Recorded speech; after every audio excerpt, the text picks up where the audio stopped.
চোখ মুখ কেমন শুকিয়ে আছে। খাবো না আমি, আজ কথা দিয়ে পেট ভরিয়েছি। অভিমানের সুর টানেন তিনি। আমি তোর হাত ধরেছি, আমাকে উপেক্ষা করে চলে যাবি? মুখ কালো করে চেয়ার টেনে বসে পড়ে অবনী। বাড়া ভাত ফেলে চলে যেতে নিলে মাহফুজকেও আটকান তিনি। না খেয়ে তুই আবার কোথায় যাচ্ছিস? এখন কি তোকেও নমো নমো করতে হবে নাকি খাওয়ার জন্য? দাঁত কিরমির করে প্লেটটা নিয়েই নিজের রুমে চলে গেল মাহফুজ। গত 7 দিন ধরে মাহফুজের বাসায় ঈদ দামের 3 বছর প্রবাস জীবন কাটিয়ে দেশে এসেছে শহীদুল হক। দেশে এসেই তিনি উঠে পড়ে লেগেছেন ছেলের বিয়ে করানোর জন্য। দেশে এসে শান্ত হয়ে বসেননি তিনি। আজ এই ঘটক তো কাল আরেক ঘটক, এভাবে দৌড়াদৌড়ি করছেন।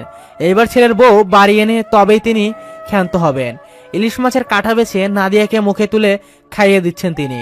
মাহফুজকে উদ্দেশ্য করে বলেন, খাবার সময় ছাড়া তো তোকে পাওয়াই মুশকিল।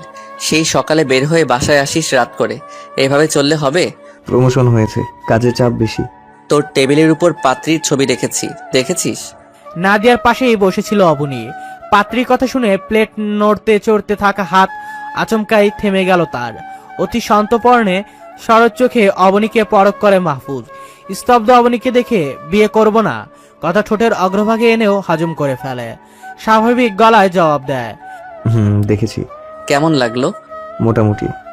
কথা আগাবো? বলে টেবিল ছাড়ে মাহফুজ। তবে আগামী শুক্রবার চল পাত্রী দেখতে। মাহফুজ নিজের রুমে ঢুকতে ঢুকতে জবাব দেয়, তোমার যা ইচ্ছে। মুখের ভিতর থাকা ভাতের লোকমাটা গিলতে পারে না অবনী। ভুবন কাঁপিয়ে চিৎকার দিতে মন চাইল তার।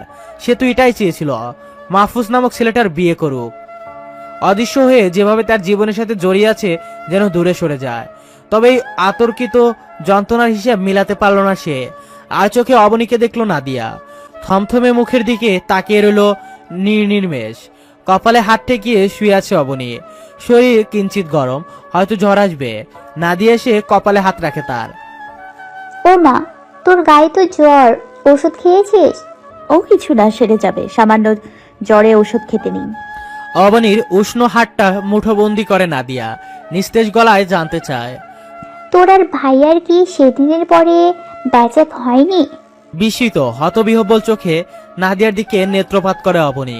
কিসের প্যাচ আপ করবো? তুই আর ভাইয়ার রিলেশনশিপে নেই? চট করে হাতটা ছাড়িয়ে নেয় অবনী। তুই পাগল? কিসের রিলেশনশিপ? সেদিন রাতে যে দেখলাম তোর ভাই নিজের অনুভূতি শেয়ার করেছে, ব্যাস এতটুকুই। তুই ভাইয়ের জন্য কিছু অনুভব করিস না? অবনী তৎক্ষণাৎ জবাব দেয়, না। তবে তোর চোখ কেন মিথ্যা বলছে? কেন খাওয়ার সময় পাত্রী দেখার কথা তোর মুখের রং বদলে গেল? অবনী, আমি ছোট বাচ্চা না। আমি তো বলিনি তোর ছোট বাচ্চা।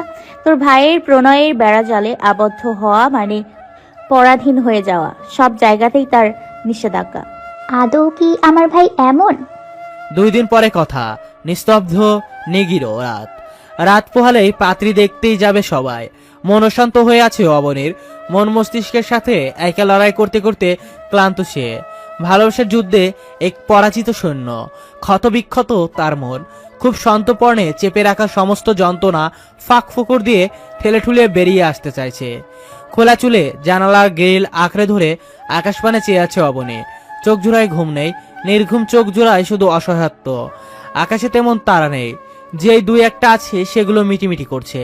খোলা আকাশে তার সমস্ত দুঃখকে বিলিয়ে দিতে ইচ্ছে করে বারবার। তবে দুঃখ হয়তো আকাশে বিলিয়ে দেওয়া যায় না। মনের আনাচে কানাচে ঘাপটি মেরে বসে থাকে, ক্ষণে ক্ষণে পোড়াবে বলে। বিছানা হাতড়ে অবনীর জায়গায় খালি পেয়ে চোখ কসলাতে কসলাতে উঠে বসে নাদিয়া। ড্রিম লাইটের আবছা আলোয় জানালার পাশে অবনীকে দেখে স্বস্তির নিঃশ্বাস ফেলেছে। অবনীর দিকে ক্ষণকাল চেয়ে থেকে নৈশব্দে বিছানা ছাড়ে। আলতো পায়ে হেঁটে শব্দ ছাড়াই খুব সাবধানে দরজা খুলে যেন অবনী শুনতে না পায়। ঠক ঠক শব্দে নিদ্রা হালকা হয়ে এলো মাহফুজের। বিছানা হাতড়ে বালিশের নিচ থেকে মোবাইল বের করে সময় দেখলো। রাত 1:30 বাজে, মানে গভীর রাত। বেশ বিরক্ত নিয়ে জানতে চায়, কে? ভাইয়া, আমি। এত রাতে কোনো সমস্যা? একটু দরকার ছিল, দরজাটা খুলবে? ইচ্ছে না থাকা সত্ত্বেও দরজা খোলে সে। কপাল কুঁচকে প্রশ্ন করে, এত রাতে কি হয়েছে? ভাইয়া, বোনের দিকে এবার পূর্ণ দৃষ্টিতে তাকায় মাহফুজ। শুষ্ক ওষ্ঠ জিহ্বা দ্বারা ভিজিয়ে নাদিয়া একটু সাহস সঞ্চার করে বলে, তুমি তো অবনীকে ভালোবাসো। চমকায় মাহফুজ। হকচকিয়ে গেল সে, এড়িয়ে যাওয়ার জন্য বলে, মাঝ রাত্রিরে ঘুম ভাঙিয়ে কি সব ভাট করছিস? যা ঘুমাতে যা। আমার কাছে লুকিয়ে লাভ নেই, আমি সবটাই জানি। ওকে ভালোবাসার পরও অন্য কাউকে কেন বিয়ে করতে চাইছো? মাহফুজ বুঝলো বোনের কাছে ধরা পড়ে গেছে সে। লুকিয়ে লাভ নেই, তীক্ষ্ণ স্বরে বলে, যে থাকতে চায় না তাকে কেন জোর করে ধরে রাখবো? আদৌ আমরা যা ধারণা করি তা কি সবসময় সত্যি হয়? ধারণ করার কি আছে? সবটা জলের মতো পরিষ্কার। ওই ছেলের সাথে অবনীর মোটেও না। অবনী নামক মেয়েটার সাথে সর্বক্ষণ আমি থাকি। আমি একটু হলেও আজ পেতাম। সেদিন ওই ছেলের আমাদের সাথে দেখা হওয়াটা ছিল কোইন্সিডেন্স। আমাদের এক ফ্রেন্ডের নেক্সট উইকেই বিয়ে, তাই গিফটের জন্য শপিং মলে গিয়েছিলাম। হঠাৎ করেই ওনার সাথে দেখা। পার্ট টাইম একটা জব করে, মাসের শেষে অল্প বেতন পেয়েছে। পরিবারের জন্য খুশি কেনার জন্যই এসেছিল শপিং মলে। বাড়ি যাবে, তাই মা, 2 বোন আর বাবার জন্য বেতন দিয়ে কিছু কিনতে এসেছিল। মেয়েদের কাপড় চোপড় সম্পর্কে তার ধারণা নেই বলেই অবনীকে অনুরোধ করে যেন একটু সাহায্য করে। কেনাকাটা করতে করতে কখন যে সন্ধ্যা ঘনিয়ে এলো টেরই পায়নি। আমার মোবাইলের ব্যাটারি ডাউন ছিল, আর ও হয়তো মোবাইল সাইলেন্ট করে রেখেছিল। এই ঘটনা থেকে তো আর এটা বোঝা যায় না সে আমাকে ভালোবাসে। না, বোঝা যায় না। তবে তোমার ভুল ধারণা ভাঙালাম। বেশ রাত হয়েছে, ঘুমোতে যা। তোমার মুখে পাত্রী ভালো লাগার কথা শুনে আজ 2 রাত ঘুমোয়নি অবনী। চমকায় মাহফুজ। এই জন্য বিনা মেঘে বজ্রপাতের ন্যায় মাহফুজের চোখে বিস্ময় ভাব, হতচকিত কিং কর্তব্য বিমূর চোখে নাদিয়ার মুখের দিকে তাকিয়ে রইল সে। আমার মনে হয়েছে তোমাকে ব্যাপারটা জানানো উচিত। মনে ভুল ধারণা পুষে রেখে কিংবা অভিমান করে অন্য কারোর সাথে জীবনে জড়িয়ে গেলে পরে আফসোস করা ছাড়া উপায় থাকবে না। এখনো নিষ্পলক আকাশের দিকে তাকিয়ে আছে অবনী। পিছনে কি হচ্ছে না হচ্ছে কোনো ধারণা নেই তার। সাহসা কক্ষের আলো জ্বলে ওঠে, ভাবনাচ্ছেদ হয় তার। তপ্ত শ্বাস ফেলে পিছনে না তাকিয়ে বলে, আলো জ্বালিয়েছিস কেন নাদু? এই আলো আমার শরীরে এসে বিঁধছে খুব তীক্ষ্ণভাবে। সহ্যই যদি না করতে পারবি তাহলে মনের সমস্ত আবেগ, অনুরাগ, অনুরক্তি লুকিয়ে কেন রাখছিস? লুকিয়ে রাখা অনুরক্তি প্রকাশ কর। আমিও তোর লুকানো অনুরক্তির ঝুম বৃষ্টিতে ভিজে সিক্ত হই, নাকি সমস্ত লুকানো অনুরক্তি জোর করে নিংড়ে বের করতে হবে আমার? অনাকাঙ্ক্ষিত মাহফুজের আওয়াজ পেয়ে হকচকিয়ে গেল অবনী। কেঁপে উঠল তার সমস্ত কায়া। মনে মনে দোয়া করতে লাগলো মনের ভুল যেন হয়। পিছন ফিরে সত্যি সত্যি মাহফুজকে দেখে একেবারে স্বস্তিত হতবিহ্বল সে। মনের ভুল নয়, এত রাতে সত্যি মাহফুজ এসেছে, কিন্তু কেন? দরজায় ছিটকিনি ভালো করে আটকানে অবনীর সম্মুখে এসে দাঁড়ায় মাহফুজ। ভয় বাড়ল তার। এত রাতে বদ্ধ রুমে একটা ছেলে আর একটা মেয়ে, ব্যাপারটা মোটেও সুবিধার না। কেউ টের পেলে তার দিকে আঙুল তুলবে, তাকেই দোষারোপ করবে। ভয়ার্ত গলায় প্রশ্ন করল, দরজা বন্ধ করেছো কেন? আর নাদু কোথায়? পা থেকে মাথা অবধি অবনীকে পরখ করে মাহফুজ। বিরস গলায় জবাব দিল, দরকার আছে বলেই দরজা বন্ধ করেছি। তোমার সাথে আমার কোনো দরকার নেই, তুমি চলে যাও। আমার দরকার আছে বলেই আমি এসেছি, দরকার না থাকলে তো আসতাম না। এখন বল, মনের লুকানো সমস্ত অনুরক্তি তুই প্রকাশ করবি, নাকি সবটা আমার জোর করে বের করতে হবে? কোনো কিছু লুকাচ্ছি না আমি। আল্লাহর দোহাই লাগে তুমি যাও। ফুপু কিংবা ফুপা দেখলে কেলেঙ্কারি হয়ে যাবে। তোর সাথে ঘুমাবো বলে নিশ্চয়ই আসিনি। কেলেঙ্কারি যে হয়ে যাবে। আবার কিছু প্রশ্নের উত্তর চাই, উত্তর পেলে চলে যাব, নয়তো এভাবে এক রুমে আমার সাথে থাকবি। যতক্ষণ না আমার প্রশ্নের উত্তর আমি ঠিক পাবো, ঠিক ততক্ষণ। কে কি বললো তাতে আমার কিচ্ছু যায় আসে না, কিন্তু আমার উত্তর চাই মানে চাই। মাহফুজের লাগামহীন ঠোঁটকাটা শুনে ফুস করে নিঃশ্বাস ফেললো অবনী। মাহফুজ আলতো করে অবনীর উৎসগালে হাত রাখে। মাহফুজের আকস্মিক স্পর্শে চমকে ওঠে অবনী। মাহফুজের তপ্ত ছোঁয়ায় থমকে গেল তার ধরিত্রী। শিরশির করে কাটা দিয়ে উঠছে তার সমস্ত শরীর। অজানা অনুভূতি, অজানা শিহরণ। মাহফুজ কোমল স্বরে জানতে চায়, এমনটা করার কারণ কি? আমার কি কোনো ত্রুটি আছে? থাকলে বল না, নিজেকে শুধরানোর চেষ্টা করব। হাতটা সরিয়ে দেয় অবনী। নিরেট গলায় জবাব দেয়, আমার কোনো সমস্যা নেই। আমি চাইছি না তোমার সাথে কোনো সম্পর্কে জড়াতে, না প্রণয় আর না বৈবাহিক। ভ্রু কিঞ্চিত কুচকে গেল মাহফুজের। কেন চাইছিস না? আমি সেটাই তো জানতে এলাম। আর এই কেন উত্তরটা যে আমার চাই। অবনী নত মস্তকে মৃদু স্বরে বলে। আমি বাধ্য নই। অবশ্যই তুই বাধ্য।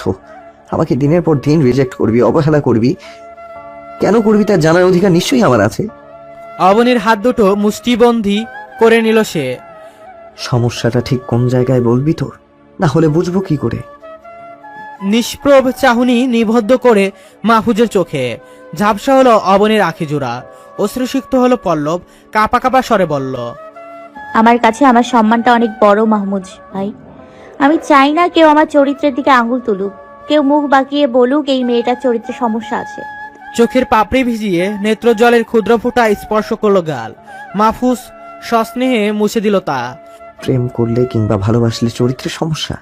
আচ্ছা, তাহলে আমরা না হয় আমাদের প্রণয়ের সূচনা 3 বার কবুল বলার পরই করব, তাতে হবে? নাবোধক মাথা নাড়ে অবনী। মাহফুজ অসহায় স্বরে বলে। আবার কি সমস্যা? ফুপিয়ে ওঠে অবনী। তুমি কি ভেবেছো বিয়ে করে নিলে সবাই চুপ থাকবে? এই সবাইটাকে আজব তো। এই সবার কথা চিন্তা করে আমি আমার জীবনের সুখ বিসর্জন দিব নাকি? তোমার চিন্তা করতে না হলেও আমাদের মতো গ্রামের মানুষদের সবার কথা চিন্তা করতে হয়। কে কি বললো না বললো তা নিয়ে ভাবতে হয়। গ্রামের সবাই বাবার দিকে আঙুল তুলে বলবে মামুনুর রশিদ মেয়েকে শহরে পাঠিয়েছে পড়াশোনার জন্য, আর মেয়ে করছে পীড়িত। বাবার সম্মান নিয়ে টানাটানি হবে। আমার মায়ের শিক্ষার উপর সবাই আঙুল তুলবে, বলবে একজন শিক্ষিকা হয়েও মেয়ের সঠিক শিক্ষা দিতে পারেনি। যে বাসায় থেকেছে সম্পদের লোভে সেই বাসার ছেলেকে রূপের জালে ফাঁসিয়েছে। শুধু এটুকুই বলে ক্ষান্ত হবে না, বলবে এক বাসায় থেকেছে, ওদের মাঝে নিশ্চয়ই বিবাহ বহির্ভূত সম্পর্ক তৈরি হয়েছে। তুমি কেন পাগলামি করছো? কেন আমার অবস্থাটা বুঝতে পারছো না?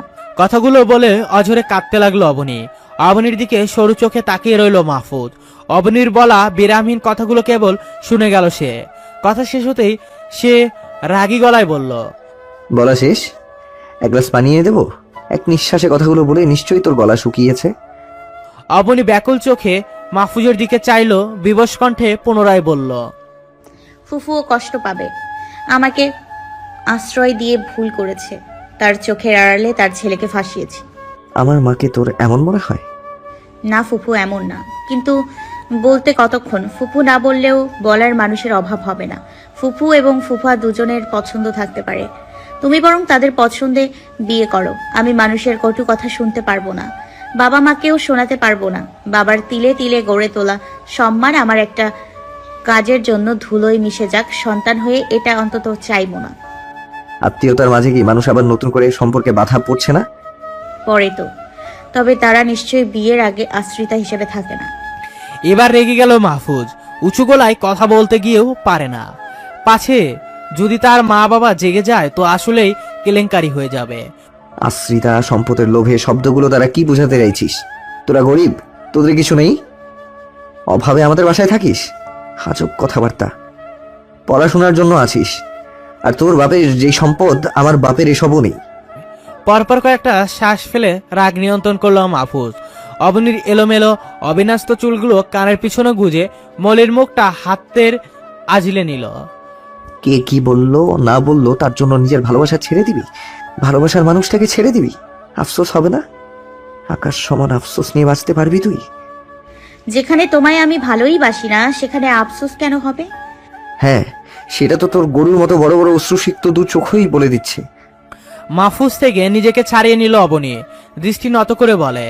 তুমি এখান থেকে যাও। মাহফুজ প্রখর শানিত চোখে অবনীর দিকে তাকিয়ে রইল। এ মেয়ে হাজার কিছু হলেও বোঝাতে পারবে না। যে বোঝাতে চায় না তাকে সে কি করে বোঝাবে? যা করার নিজেই করবে। দরজা খুলে বাইরে আসতেই মাহফুজের নজরে এলো নাদিয়াকে। দুশ্চিন্তায় দাঁতে নখ কাটছে সে। ভাইয়া, অসভ্যটা মুখ খুললো। মাহফুজের বুক গলিয়ে নিঃসৃত হয় দীর্ঘশ্বাস। নিস্তরজ স্বরে বলে। অনেক রাত হয়েছে, ঘুমাতে যা। অবনী যে নাছরবান্ধা বুঝে গেল নাদিয়া।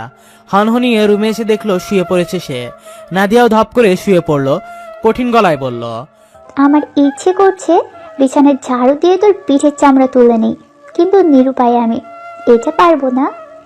তোর গায়ে হাত তুললে তোর ফুপু তেলে বেগুনে জ্বলে উঠবে, আর উল্টো আমার পিঠের চামড়া তুলে রোদে শুকাতে দেবে। খুব ভোরে ঘুম থেকে উঠে সবকিছু গোছগাছ করছে মাহফুজ। একটুবার ফ্রেশ হয়ে নিজেও তৈরি হবে। ব্যাগ গোছানো শেষ করে ড্রয়িং রুমে এলো সে। নাদিয়ার রুমের দিকে এক নজর তাকালো, হয়তো ওদের ঘুম এখনো ভাঙেনি। শব্দ করে ডাকলো আফসানা খানমকে। মা, হালকা পাতলা কোনো নাস্তা বানিয়ে দাও, আমার এক্ষুনি বের হতে হবে। আধ ঘন্টা পরে ফর্মাল ড্রেস আপে বের হয়ে আসে মাহফুজ। আফসানা খানম ততক্ষণে টেবিলে নাস্তা দিয়ে দিয়েছেন। শহীদুল হক বসে পেপার পড়ছেন। আজকে তো আমাদের পাত্রী দেখতে যাওয়ার কথা, তাহলে এই সকাল সকাল ব্যাগপত্র নিয়ে কোথায় যাচ্ছিস? মাহফুজ গরম গরম চায়ে চুমুক দেয়। তুমি এসব দেখা দেখি ক্যান্সেল করো, আজকে আমাদের সিলেট যেতে হবে নতুন একটা প্রজেক্টের কাজে, 7 দিনের জন্য। কাজের উপর ডিপেন্ড করে দিনের সংখ্যা বাড়তেও পারে, আবার কমতেও পারে। তাহলে তুই সিলেট থেকে আসার পরে আমরা দেখতে যাব। তারা তাদের মেয়ে ঝুলিয়ে কেন রাখবে? হয়তো আমার চেয়েও ভালো ছেলেও পেতে পারে। আজকে দেখতে যাওয়ার কথা ছিল, আর আজই নিষেধ করব যে যাব না, এটা খারাপ দেখায় না? আমি কি ইচ্ছে করে করেছি বলো? রাতে বস ফোন করলো, আমি তো আর কোম্পানি খারাপ চাইতে পারি না। শহীদুল হক আর কথা বাড়ালেন না, পুনরায় মনোযোগ দিলেন পেপারে। মাহফুজও খাবারে মনোযোগ দিল। সেই সময় দরজা খুলে হাতে খোপা করতে করতে বেরিয়ে এলো অবনী। ফর্মাল ড্রেস আপে মাহফুজকে দেখে কপাল কুঁচকে তাকিয়ে রইল। মাহফুজ তাকাতেই তড়িঘড়ি করে রান্নাঘরের দিকে তাকিয়ে চলে গেল সে। ফুপু, আজ তো শুক্রবার, কিন্তু এত সকালে? আজ নাকি সিলেট যাবে অফিসের কাজে, 7 দিন থাকবে। অবনী ও বলে চুপ হয়ে গেল। মাহফুজ বিদায় নিয়ে বেরিয়ে গেছে অনেকক্ষণ হলো। বিদায় বেলা ভুলেও অবনী ড্রয়িং রুমে যায়নি, রুমে ঘাপটি মেরে বসেছিল। মিনিট কয়েক বাদে মোবাইল হাতে নাদিয়া হাসতে হাসতে রুমে প্রবেশ করে। হাসার জন্য সোজা হয়ে দাঁড়াতে পারছে না। কপালে ভাঁজ ফেলে নাদিয়ার দিকে তাকিয়ে রইল অবনী। এভাবে হাসছিস কেন? নাদিয়া মোবাইলটা সামনে ধরে। মাহফুজ নাম্বার থেকে মেসেজ পাঠিয়েছে। হাত পাগলটাকে একটু দেখে রাখিস, কি বলে আর কি করে নিজেও জানে না। হাত পাগলের টেনশনে আমি সিলেট গিয়েও শান্তি পাবো না। মেসেজটা পড়ে আপনা আপনি অচৈতন্যের মতো বলে বসলো, আজ পাগলকে আমি? অবনী নিজের মুখে নিজেকে আধ পাগল বলায় দম ফাটা হাসিতে লুটিয়ে পড়ল নাদিয়া। হাসির জন্য কথাই বলতে পারছে না, পেট চেপে আছে। রাগ হলো অবনীর। 2 ভাই বোন পেয়েছেটা কি তাকে? দাঁত কিরমির করতে করতে নাদিয়ার মোবাইল থেকেই মাহফুজকে কল করে। রিং হওয়ার সাথে সাথে রিসিভ করে মাহফুজ। হ্যাঁ নাদু বল। এপাশ থেকে উত্তর করলো না অবনী, রাগে শুধু গজগজ করছে। মাহফুজও বুঝে গেল কলটা আসলে কে করেছে।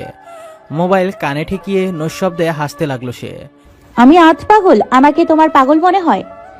হাসি থামায় মাহফুজ, অবাক হওয়ার ভান করে বলে, ও মা, আমি তোকে পাগল কখন বললাম? তুমি নাদুকে মেসেজ বলনি? মাহফুজ অবাক কণ্ঠে বলে, সেখানে কোথাও তোর নাম নিয়েছি কি? আমি তো শুধু বলেছি আধ পাগলকে দেখে রাখতে। তোর জ্বলছে কেন? পুনরায় কণ্ঠে রসিকতা মিশিয়ে বলে, দেখলি দেখলি পড়লো কথা হাটের মাঝে, যার কথা তার গায়ে বাজে। তুই কি আসলে? ঠাস করে কল কেটে দিল অবনী। এই ছেলের সাথে কথায় পেরে উঠবে না সে, বরং তাকে আবারও কথার জালে ফাঁসাবে। প্রচণ্ড ক্ষোভে মোবাইল দেয়ালের দিকে ছুঁড়ে ফেলতে নিলেই খপ করে ধরে ফেলে নাদিয়া। মোবাইল কি তোর বর কিনে দিয়েছে? অবশ্য তোর হবু শ্বশুর মশাই দেওয়া। রাগে দাঁতে দাঁত চেপে কঠিন দৃষ্টি নিক্ষেপ করে নাদিয়ার দিকে, তারপর হনহনিয়ে চলে গেল। আজান পড়েছে অনেকক্ষণ। আঁচলের ত্রিকোণ দিয়ে কপালের ঘাম মোছেন আফসানা খানম। বাজখায় গলায় বাঁধলেন। অবনী, নাদিয়া, গোসলে গেলি দুজন? আজান পড়েছে কিন্তু। ডাকের সাথে সাথে ঘর থেকে বেরিয়ে এলো নাদিয়া। অবনী, তোর সাথে না? অবনী আমার সাথে হতে যাবে কেন? আমি তো ছিলাম রান্নাঘরে। আফসানা খানম কথাটা শেষ করার সাথে সাথে নাদিয়া সদর দরজার দিকে তাকায়। দরজা চাপানো হলেও লক খোলা। অসভ্যটা হয়তো ছাদে। আফসানা খানম চিন্তিত গলায় বলেন, এই রোদের মধ্যে ছাদে? তোমার ভাইজি তো এলিয়েন। বলেও সেও গেল ছাদের দিকে। আফসানা খানম এলেন নিজের কক্ষে। কপালে হাত ঠেকিয়ে শুয়ে আছেন শহীদুল হক। গোসলে না গিয়ে এই অসময়ে শুয়ে আছো। আজ শুক্রবার, নামাজে যাবে না নাকি শরীর খারাপ তোমার? কপাল থেকে হাত সরান তিনি। একটু বসবে আমার পাশে? বলে তিনিও আতশোয়া হয়ে বসলেন। তোমার কি শরীর ভালো নেই? প্রশ্নটা করে শহীদুল হকের কপালে হাত ছোঁয়ালেন তিনি। কিছু হয়নি আমার। মুখের কথাটুকু শেষ করে আফসানা খানমের একটা হাত নিজের বুকের উপর রাখলেন। আফসানা খানম হাত ছাড়িয়ে নিতে নিতে বললেন, করছোটা কি? মেয়ে দুটো বাসে আছে তো? হাত ছাড়ালেন না তিনি, আরো শক্ত করে চেপে ধরলেন বুকের সাথে। কতগুলো দিন একসাথে পার দিলাম আফসারা, সবটা কেবল কল্পনা মনে হয়। শহীদুল হকের মুখের দিকে তাকালেন তিনি। আসলেই তো, কতগুলো দিন, বছর হিসেব করে তো 32 বছরের সংসার জীবন। দিন হিসাব করলে হাজারের ঘর ছাড়িয়ে লাখেই যাবে নিশ্চয়। আমার এখনো মনে হয় এই তো সেদিন বিয়ে করে তোমায় আমাদের সেই মাটির ঘরের বাইরে দাঁড়িয়ে আছি। এর মাঝে এতগুলো দিন চলে গেল। 32 বছরের সংসার জীবনে তুমি আমি কাছে থেকেছি হাতে গোনা কয়েক বছর। একা হাতে সংসার সামলিয়েছ, ছেলে মেয়ে দুটোকে মানুষ করেছ, আমার শয্যাশায়ী আব্বা আম্মার সেবা করেছ। আমায় নিয়ে কোনো অভিযোগ নেই তোমার? এতক্ষণ মনোযোগ দিয়ে শহীদুল হকের কথা শুনলেন তিনি। প্রশস্ত হেসে জবাব দিলেন, না, নেই। কেন নেই আফসানা?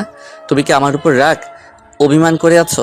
শুনেছি অভিমান জমতে জমতে নাকি মানুষ অভিযোগ করতে ভুলে যায়। তোমার ক্ষেত্রেও কি এমন? শহীদুল হকের কর্মঠ হাত দুটো অজলিতে নিলেন আফসানা খানম। কার বিরুদ্ধে অভিযোগ করব? যে মানুষটা আমাদের সুখের কথা চিন্তা করে সব ছেড়ে ছুড়ে ভিন দেশে পাড়ি জমিয়েছিল, তার বিরুদ্ধে? আমরা ভালো থাকবো বলে যে মানুষটা দিন নেই রাত নেই শুধু পরিশ্রম করেছে, তার বিরুদ্ধে? দিন শেষে আমি তো তার পরিবারের সাথে ছিলাম, ছেলে মেয়েকে বুকে জড়িয়ে ঘুমাতে পেরেছি। সে কি পেরেছে? সে তো সারাদিন হাড় ভাঙা পরিশ্রমের আবার নিজের রান্না করে খেয়েছে, কখনো কখনো না খেয়ে দিন পার করেছে। সেই মানুষটার বিরুদ্ধে অভিযোগ করলে স্বয়ং আল্লাহ নারাজ হবে। একটা অভিযোগ আছে, আমি মানুষটাকে কাছে পাইনি, এখনো পাই না। সে এখনো টাকার পেছনে ছুটছে, কিন্তু আমার এখন মানুষটাকে চাই, মানুষটার সঙ্গ চাই। আর কোনো অভিযোগ নেই? নাবোধক মাথা নাড়লেন তিনি। লম্বা একটা নিঃশ্বাস ফেলেন শহীদুল হক। আমি আর কোথাও যাচ্ছি না আফসানা, আমি একবারে চলে এসেছি। চমকালেন আফসানা খানম, বিস্মিত গলায় বললেন, তুমি যে বললে 3 মাসের ছুটিতে এসেছো। বলেছি, দেখলাম কি করো। তখন তাগড়া ছিলাম, সারাদিন কাজ করে টের পেতাম না কিছু। খারাপ লাগাকে দমিয়ে রাখতে পারতাম, কিন্তু এখন পারি না। তোমাদের কথা ভীষণ মনে পড়ে, পরিবারের সাথে সময় কাটাতে মন চায়, তাই চলে এসেছি। ভালো করেছো, এখন উঠে গোসলে যাও, নামাজের সময় চলে যাবে। আমি গোসলে গেলে তো আবার চিল্লি করব। খুপড়ির মতো ছোট্ট সিঁড়ির ঘরে বসে আছে অবনী। অপহার্য অনেক কিছু এখানে জড়ো করে রাখা। আচমকা কারো হাতের সংস্পর্শে কেঁপে ওঠে অবনী। পরক্ষণে নাদিয়াকে দেখে বুকে থুথু দেয় সে। এখানে বসে আছিস যে? আজান পড়েছে, চল গোসল করবি। উত্তর করল না সে, চুপচাপ নীরব দেয়ালের সাথে মাথা ঠেকিয়ে রাখলো। ভাইয়া তোকে আট পাগল বলেছে বলে কি তোর খারাপ? আরে বোকা ভাইয়া, আরে বোকা ভাইয়া তো মজা করেছে, তোকে রাগানোর জন্যই বলেছে। অবনীর মাথায় হাত রেখে বলে নাদিয়া, আমার থেকেও তো কত হাজার গুণ সুন্দরী আশেপাশে আছে, ইভেন আমাদের ভার্সিটিতেও কত ভালো ভালো মেয়ে আছে, তারপরেও তোরা কেন আমার পিছু পড়লি? অবনীর অসহায় কণ্ঠস্বর। অশান্ত অবনীর মাথায় হাত বুলিয়ে দেয় নাদিয়া। আমার ভাইয়ের মন তো এখানে, আমি চারিপাশে দেখে কি করব? তোরা দুই ভাই বোন কেন বুঝতে পারছিস না? এমনটা সম্ভব নয়। কেন সম্ভব না অবনী? আমার ভাই নেশা করে নাকি তার মেয়েরই কোনো সমস্যা আছে? বুকে হাত রেখে বলতে পারবি ভাইয়ার জন্য তুই কিছু অনুভব করিস না? তোর চোখও যে ভালোবাসার জানান দেয়। তোর চোখের ভাষা বড্ড সহজ, সহজেই পড়ে ফেলা যায়। সহসা নাদিয়াকে শক্ত করে জড়িয়ে ধরে অবনী। হুক হু করে অন্তঃস্থল কেঁদে উঠেছে। স্মৃতির মানসপটে ভেসে ওঠে 1.5 বছর পূর্বে ঢাকায় আসার আগের দিনের ঘটনা। অবনীর মাথায় তেল দিয়ে দিচ্ছেন ফাতেমা আমিন খুব যত্ন সহকারে। রশিদের বউ, ও রশিদের বউ, বাড়ি আসোনি? হাঁক ছেড়ে ডাকতে ডাকতে উঠোনে হাজির হলেন পাশের বাড়ির মজিদ মিয়ার মা। ফাতেমা আমিন ঘুমটা টানলেন। জি চাচি, আছি। মুরগা যে আনছো ওইটা টেহার লেগে আইছি। বলে বৃদ্ধা ঘরের দরজায় বসলেন। যা তো মা, ব্যাগের সাইড পকেটে দেখবি 400 টাকা আলাদা করে রেখেছি, ওটা নিয়ে আয়। অবনী উঠে ঘরের দিকে গেল। টাকা নিয়ে ফিরে এসে দেখলো ফাতেমা আমিন এর মুখটা গম্ভীর। টাকাটা ওনার হাতে দিয়ে বলেন, মা, ঘরে যা আপনি। বিরক্তি করলো সে। একবার বলাতেই ঘরে চলে গেল। রাতে নিজের প্রয়োজনীয় সবকিছু গুছিয়ে মাত্রই একটু বসলো অবনী। রাত পোহালেই অচেনা শহরে পাড়ি জমাবে সে। নতুন জায়গায় যাওয়ার জন্য যেমন উদ্দীপনা কাজ করছে, তেমনি বাবা মা ছেড়ে যাবে মন খারাপ হচ্ছে। ফাতেমা আমিন এলেন তার ঘরে, পাশে বসলো তার। মেয়ের দিকে তাকিয়ে রইলেন অনিমেষ। কিছু বলবে মা? ফাতেমা আমিন অবনীর একটা হাত মুঠোয় নিলেন। আগুন আর লোহাকে যদি পাশাপাশি রাখা হয় তবে আগুনের প্রখর উষ্ণতায় একটা সময়ের পর লোহা গলতে শুরু করে। কঠিন মজবুত লোহা চোখের পলকে তরলে পরিণত হয়, তবে সেই গলিত লোহায় হাত দিয়ে স্পর্শ করলে কিন্তু হিতে বিপরীত হয়, হাত দগ্ধ হয়, মাংস উঠে আসে। এই কথাগুলোর মানে বুঝল না অবনী। নির্বোধের মতো ফাতেমা আমিনের মুখের দিকে তাকিয়ে রইল সে। কেন কথাটা বললাম, কথাগুলো বুঝিসনি তো? এপাশ ওপাশ মাথা নেড়া সে। আফসানা আপার ছেলে আছে আর তুই মেয়ে, বিপরীত বস্তুর দিকে আমাদের আজীবন ঝোঁক থাকে। হয়তো দুদিনের মাঝে একটা আকর্ষণ সৃষ্টি হতে পারে, তোর দিক থেকে কিংবা তার দিক থেকে, আবার নাও হতে পারে। আমি শুধু আমার মনের ভয়টা বলছি। ছেলে মানুষ থেকে দূরে দূরে থাকবি মা, কেউ যেন তোর দিকে আঙ্গুল তুলতে না পারে। পড়াশোনা করতে যাচ্ছিস, মন দিয়ে পড়াশোনা করবি। বিকেলে কি এজন্য তোমার মন খারাপ ছিল? হ্যাঁ, মজিদ চাচার মা তোমায় কিছু বলেছে? বড় সন্তান হলে বাবা মায়ের মান সম্মান সেই সন্তানের কর্মকাণ্ডের উপর নির্ভর করে। সন্তান ভালো কাজ করলে সমাজে বাবা মায়ের মাথা উঁচু হয়, আর একটা খারাপ কাজ করলে বাবা মায়ের মাথা নিচু হয়। সমাজে সম্মানের জায়গা আর থাকে না। তখন শুধু তোর মজিদ চাচার মা না কথা বলা শোনানো লোকের অভাব হয় না। তাহলে ফুপুর বাসায় না গিয়ে হলে কিংবা মেসে উঠি? আফসানা আপার সাথে তোর বাপের সম্পর্ক কেমন তা তো জানিসই। আপন ভাই বোনের চেয়েও কম অংশ নয়। তাদের বাসায় থাকা সত্ত্বেও হলে উঠিস, তাহলে হয়তো তোর বাবার সাথে সম্পর্ক রাখবে না। অবনী দুহাতে ঝাপটে ধরে ফাতেমা আমিনকে। টেনশন করো না মা, এমন কোনো কাজ করব না যাতে তোমাদের মানের হানি হয়। কেউ তোমাদের দিকে আঙ্গুল তুলতে পারে। আমি মাহফুজ ভাই থেকে দূরে থাকবো। ওয়াদা করবি মা, কেউ যেন আমার দেওয়া শিক্ষার উপর আঙ্গুল তুলতে না পারে, কেউ যেন উঁচু গলায় বলতে না পারে আমার দেওয়া শিক্ষায় ঘাটতি আছে। মায়ের কথাটা কেমন করে যেন মিলে গেল। মায়েদের কি কোনো দৈব শক্তি আছে? না হলে বুঝলো কি করে এমনটা হবে? এদের করা ভবিষ্যৎবাণী কিভাবে যেন অক্ষরে অক্ষরে মিলে যায়। নাদিয়া পিঠে হাত রাখতেই ভাবনার সুতো ছিঁড়ে তার। কিছু বলছিস না কেন অবনী? চট করে নাদিয়াকে ছেড়ে দেয় সে। সিঁড়ির দিকে যেতে যেতে গম্ভীর কণ্ঠে বলে, বাসায় আয়, নামাজের সময় হয়ে যাচ্ছে।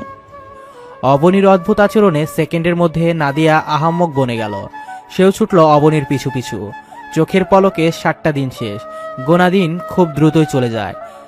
লাস্ট মিটিং শেষ করে সেই যে মাহফুজ ঘুমিয়েছে, এখনো ওঠেনি। প্রেজেন্টেশন মন মতো হয়নি বলে টানা 2 দিন এটার পিছনে দিয়েছে, না ঘুমিয়ে না খেয়েছে। মিটিং শেষ করে হোটেল রুমে যে শুয়েছে, এখনো ঘুম ভাঙেনি তার। বারবার মোবাইলের রিংটোনে তন্দ্রা হালকা হয়ে এলো তার। তারপরও ঘুমের জন্য চোখ মিলতে পারছে না। নাম্বার না দেখে কল কেটে দিল সে। আবারও রিং হলো। ঘুমের মাঝে বিরক্তিতে কপাল কুঁচকে গেল তার। কোনো রকম রিসিভ করে কানে ঠেকায় মোবাইল। হ্যালো। ঘুম জড়ানো কণ্ঠ মাহফুজের। কোথায় থাকো তুমি ভাইয়া? 100-র উপরে কল দিয়েছি। কি বলবি তাড়াতাড়ি বল, ঘুমাবো আমি। মামু অবনীকে গ্রামে নিয়ে গেছে। তো যাক, কয়দিন ঘুরে আসুক বাড়ি থেকে। বেড়ানোর জন্য নিয়ে যায়নি, ওকে পাত্রপক্ষ দেখতে আসবে। তন্দ্রা ভাব কেটে গেল মাহফুজের। চট করে উঠে বসে সে। কি বললি? আবার বল। পাত্রপক্ষ আসবে বলেই অবনীকে মামু বাড়িতে নিয়ে গেল। রাগে হাত মুঠো করে ফেলে মাহফুজ। তন্দ্রাচ্ছন্ন লাল চোখে রাগ আরো লাল হয়ে গেল। এই মেয়েটা এত অবাধ্য, হাতের কাছে পেলে কানের নিচে দিব কষিয়ে। ওর কোনো দোষ নেই, ও তো জানেও না। মায়ের সাথে বলছিল মামু, তাই আমি শুনেছি। আচ্ছা, ফোন রাখ। বলে কল কেটে দিল মাহফুজ। সময় দেখলো সে সন্ধ্যা এখন। বিছানা ছেড়ে নামলো সে, দাঁত কিরমির করে আওড়ালো। দাদা শ্বশুরের ছেড়ে তোমার মেয়ের বিয়ে দেয়া আমি বের করছি, হাসছি আমি। ঘাড় তেরা মেয়েকেও সোজা করব, তার সাথে বাপকেও। ঘরের উপযুক্ত পাত্র চোখে পড়ে না। নিজের প্রয়োজনীয় সবকিছু লাগেজে নিয়ে বের হওয়ার জন্য পা বাড়াতেই বস্তার রুমে এলো। মাহফুজ সাহেব, আমরা আজ ঢাকা ব্যাক করছি না, আরো 2 দিন থাকবো সিলেটে। 2 দিন থাকায় শুনে চমকায় মাহফুজ। তার যাওয়া খুব জরুরি। আবার কি নতুন কোনো প্রজেক্ট এসেছে স্যার? আপনি কোথায় যাচ্ছেন? কুমিল্লা যাব স্যার। আরো 2 দিন থাকবো কেন? আবার নতুন কোনো ডিল? আরে না, লাস্ট প্রজেক্টে প্রজেক্টের জন্য অনেক কষ্ট করেছেন, ভাবলাম আমার পক্ষ থেকে একটা ট্রিট দেই। মাহফুজ স্বস্তির নিঃশ্বাস ফেলল।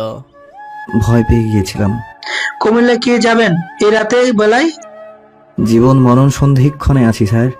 শ্বশুরমশাই বউকে আরেক জায়গায় বিয়ে দিয়ে দিচ্ছে। তিনি অবাক হয়ে প্রশ্ন করলেন, আপনি বিয়ে করলেন কবে?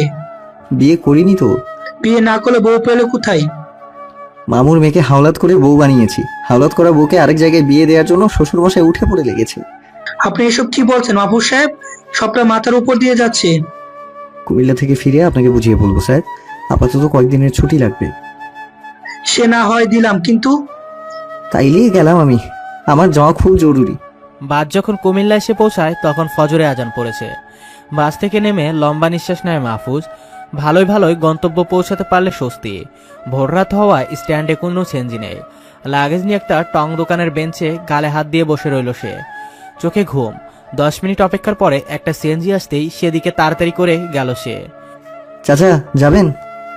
বাবা যেইখানে যাবেন দিয়ার যাইতো হইব। এখন প্যাসেঞ্জার নাই আর ভাড়া লাগবো 700। চাচা আপনার 700 না 1000 দিব, তারপরও নিয়ে চলেন। 1 সেকেন্ড আমার কাছে 1 বছরের সমান। তাইলে ওঠেন। যতক্ষণে অবনীদের বাড়ি গিয়ে মাহফুজ পৌঁছায় ততক্ষণে ভোরের আলো ফুটতে শুরু করেছে। পূর্ব আকাশে উকি দিয়েছে রক্তিম সূর্য। গ্রামের বাতাস স্নিগ্ধ নির্মল। সাত সকালের হিমেল হাওয়া শরীর মন সতেজ করে তোলে। পাখির কিচিমিচির শব্দ যেন অন্য এক জগৎ। ওঠান ঝাড়ু দিচ্ছিলেন রাফিয়া খাতুন।